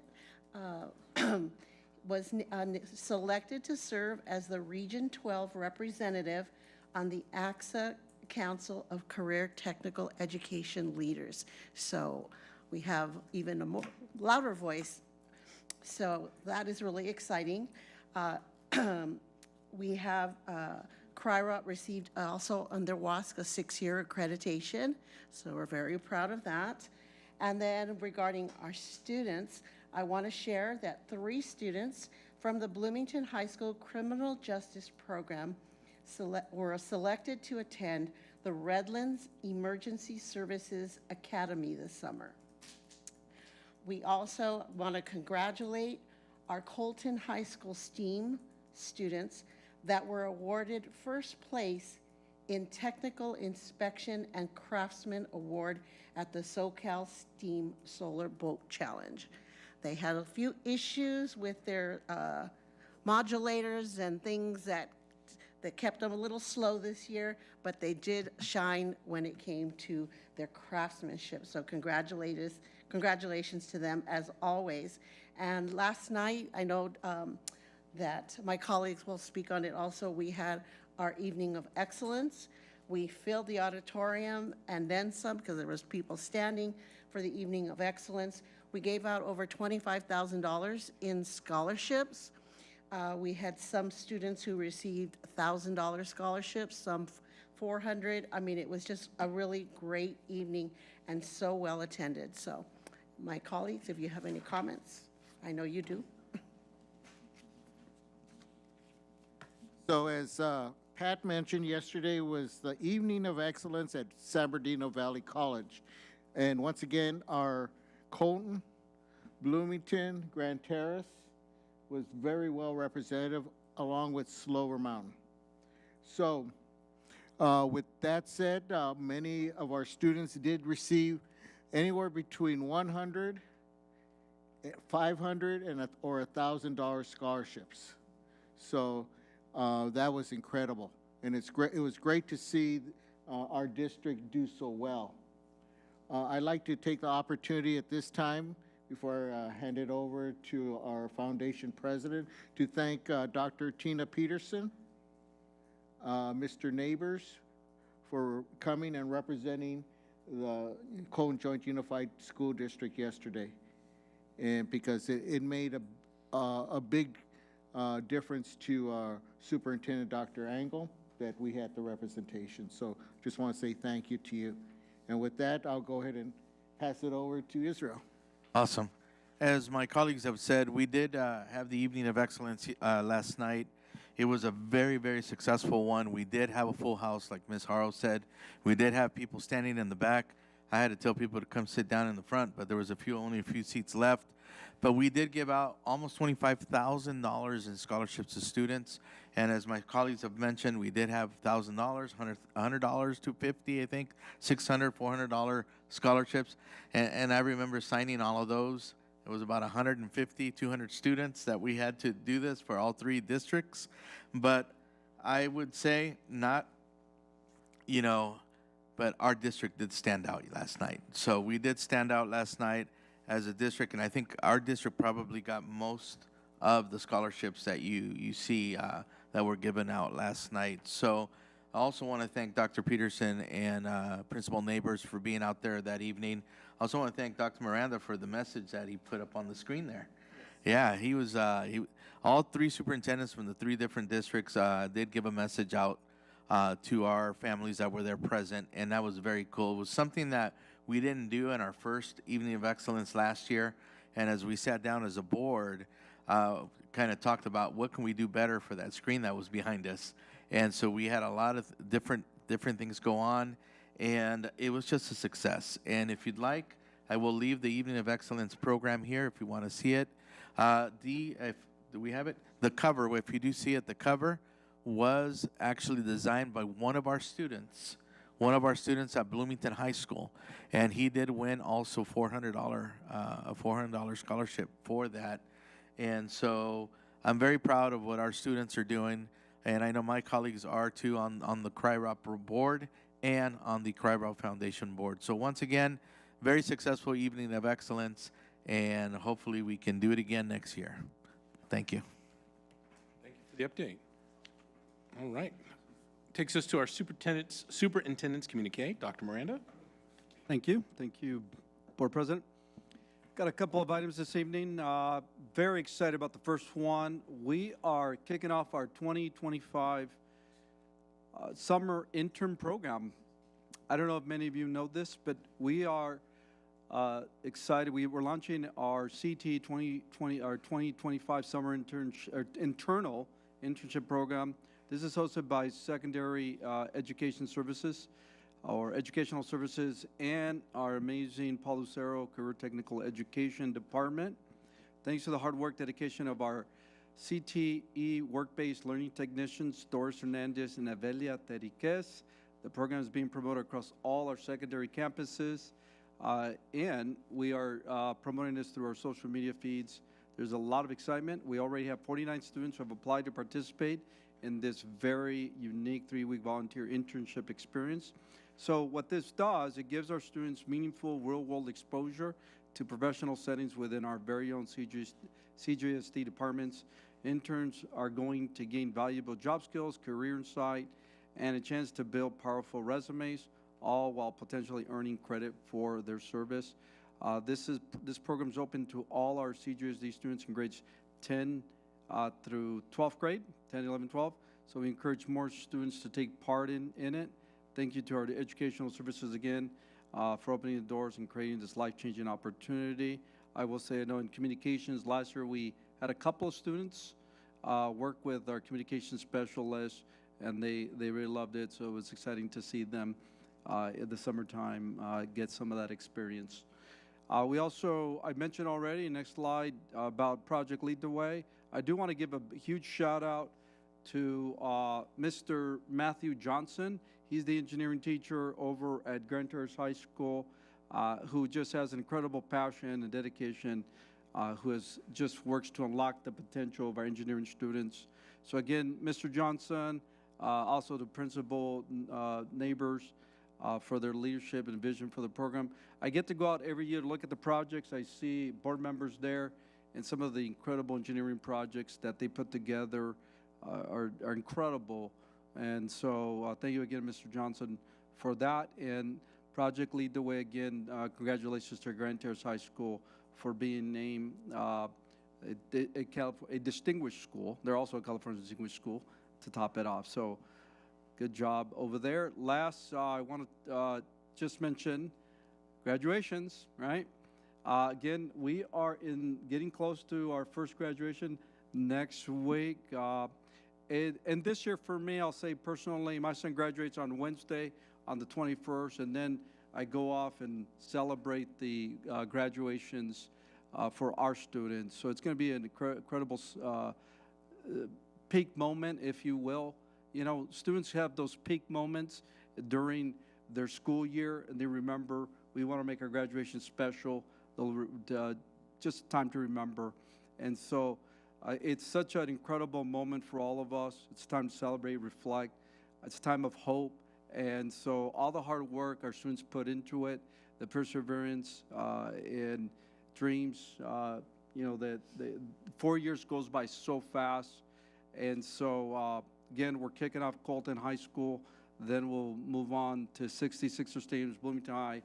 Grand Terrace High School follows. And just as proud of the graduations, Washington Alternative High School, and then Slover Mountain High. But I also want to mention adult school. We have an adult school graduation. And my favorite, by far, with all due respect to everybody, is the TOPS graduation at Colton High. That is just unbelievable. If you haven't been to the TOPS graduation at Colton High, it will change your life, because when you see the students just when they walk that stage, and then there's a little dance, and I know Mr. Fuentes and I, we go out to the dance floor, and they tell you their stories. It's a life changer for all of us, the TOPS graduation. So on behalf of the Board of Education, Executive Cabinet, also the high school principals, got a chance to be with all of you. Thank you for your hard work and making those peak moments special. And a lot of them are here tonight. It's just a special and heartfelt congratulations again to the class of 2025. You've made it, you've earned it, and can't wait what you're going to be doing in the future. We're incredibly proud of all the work, and you deserve it. Thank you, Board President. Thank you, Dr. Miranda. We appreciate it. Okay, this takes us to board member comments, and we'll begin with Board Member Thorian Ojeda. Okay. Thank you. Board Member Sandoval. Okay. Board Member Ibarra. No. Okay. Board Member Haro. It's okay. But they'll be quick. First of all, I want to congratulate Colton High School's girls softball team, and they had their first CIF game today, and they won 2-0. So that they're on their way to their next game. I also want to, I just want to thank Jeremiah Dollins for inviting me to their Publication Awards Banquet 2025. I've been before, but this one was a little bit special. I was invited because one of the students had written an article. They write on different things. They have different categories that they write on. And we were kind of like a, I don't know, special interest. I don't even know what you want to call it. But it was just a fun piece that they did on myself and my husband and what we do at Disney to make people smile. So it was a really sweet, wonderful article. And he wanted me to give the award to the student who wrote the article. So I showed up to do that. And at this banquet, they gave out all their awards for the Pepper Bow and for the yearbook. And something really sweet, the students vote on the dedication for the yearbook every year. And they pick somebody who's made an impact on them or just that they felt that really deserved it. And when I say the name, you're all gonna say, because this person has been at so many sites. And every time he gets moved to a different site, everybody's sad Because I remember when he was at the district office and when they were leaving, when he was being moved, they were sad. Custodian Jose Velasco was named was the dedication in the book, and he showed up to the event, and it was just amazing. This man, everybody knows Jose, and everybody knows Jose has the best smile ever, and he always is wearing that smile no matter what.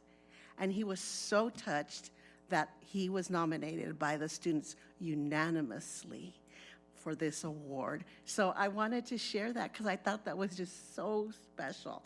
And my last comment is that 11 days, you can do it. I have faith in you. We all have faith in you. And just take some time for yourself. I know a lot of you have families and family obligations, but take some of that me time, because you deserve it. We are so grateful for all you do, and you deserve this break. So thank you. Board Member Haro. Board Member Fuentes. You know, I have a comment too. Now that they didn't comment, I get more time. No, I'm kidding. I'm kidding. I'm just kidding. That's just real quick here. Just wanted to say to our Bruins that were here earlier today, I want to say thank you again for the great report. These young men and women is what we see, the success of CJUSD. And when I get to see these young men and women and they start going to college and they finally contact me or give me a call or something and they say, Mr. Fuentes, thank you. I go, it's not me, it was you. It was you who motivated yourself to do what you are today and what you will be in the future. And all we did on the board is give you the essentials, the work. What the teachers did is help you understand the importance of succeeding in life.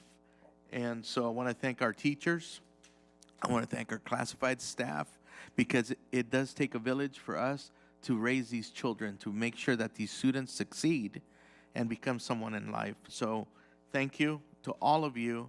And I know 11 days, like Mrs. Haro said, you'll be free for a few days, because I know we all work throughout the year. But I know that as soon as school's over, I'm going to be on a plane to Cincinnati with a group of colleagues for Footsteps to Freedom. I can't wait to do that. I am excited about that, and I know it's going to be a life-changing thing, like a lot of my colleagues who have gone. And I just wanted to express that and say thank you. Also, big shout-out to Washington High School for their career day today. They had 30 guests today, 20-plus vendors there today for the students. That just says a lot. So, Mr. Torres, thank you very much for what you're doing. Please let the counselors, the staff know that you guys are doing a great job for our students there at Slover Mountain. Again, we'll see the graduates. If you're listening, seniors from the different high schools, we'll see you soon. We'll be shaking the hand, giving you that little booklet so you can put your diploma in there. Congratulations to each and every one of you. And thank you once again for all you do. Have a great day. Thank you, Board Member Fuentes. Board Member Bertha Flores. I want to express my gratitude and appreciation, de corazón, to all of our classified staff. Thank you for your words, John. Thank you for pointing that out. Classified is the backbone of our district. And nutrition services and the bus drivers, instructional aides, I mean, everyone puts in their best every day, and I really appreciate it, and I want to wish them a happy classified week next week. Also, the last thing I want to say is tomorrow's Leader Foundation. Last week we had our assembly or our function, and a young lady got a car, and she was in tears. And when she pulled the envelope, and I looked over and I saw her parents, and they were in tears, and so it was really touching to see that. I just want to say thank you to Dr. Ortiz, and a special thank you to Christy Padilla for putting this together. It was a very, very, very touching, and it just touching ceremony, and it's also, why we do what we do. We were able to give out $1,000 scholarships to 15 students throughout our high school. So that was $15,000 that our kids will be, you know, using to prepare for their future. Thank you. Thank you, Board Member Flores. One more thing, I wanted to do a big shout out to the graphics department, Mr. Dominguez at Grand Terrace High School. The students there created these little key rings for our CRYROP department, which soon I'll be giving out to the staff over at CRYROP. But I just wanted to shout out to him and say thank you very much. And if any of you are interested in the teardrop of Mr. Dominguez, it's available for $5.99. I'm kidding. Have a great one. Thank you, Mr. Dominguez. Thank you. And again, just tomorrow's Leader Foundation event's always fantastic. Tomorrow's Leader, Christy, thank you for everything that you do and everyone that makes that event possible. It's an incredible experience all around. So we're grateful for that. And thank you all for hanging with us late. I know that we all make sacrifices to be here. My son had a concert tonight with the middle school band, but my wife is recording all of it, so we'll get to see it. But we make sacrifices every day. You all do. So thank you. It doesn't go unnoticed, but take the time to spend the next, hopefully, few weeks, and if you have time over the summer with your family, as they say, the only ones who will remember that you worked late are your kids. So the work will be there in the morning, and it'll be there Monday. Take that time to spend with your family, friends, because you don't get it back. So having said that, we'll go ahead and adjourn to closed session.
So 11 pitches in his first 2 appearances. He swung the bat twice. How hard is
Okay, we'll go ahead and reconvene the board meeting, and we'll jump right into items that we have for public session here.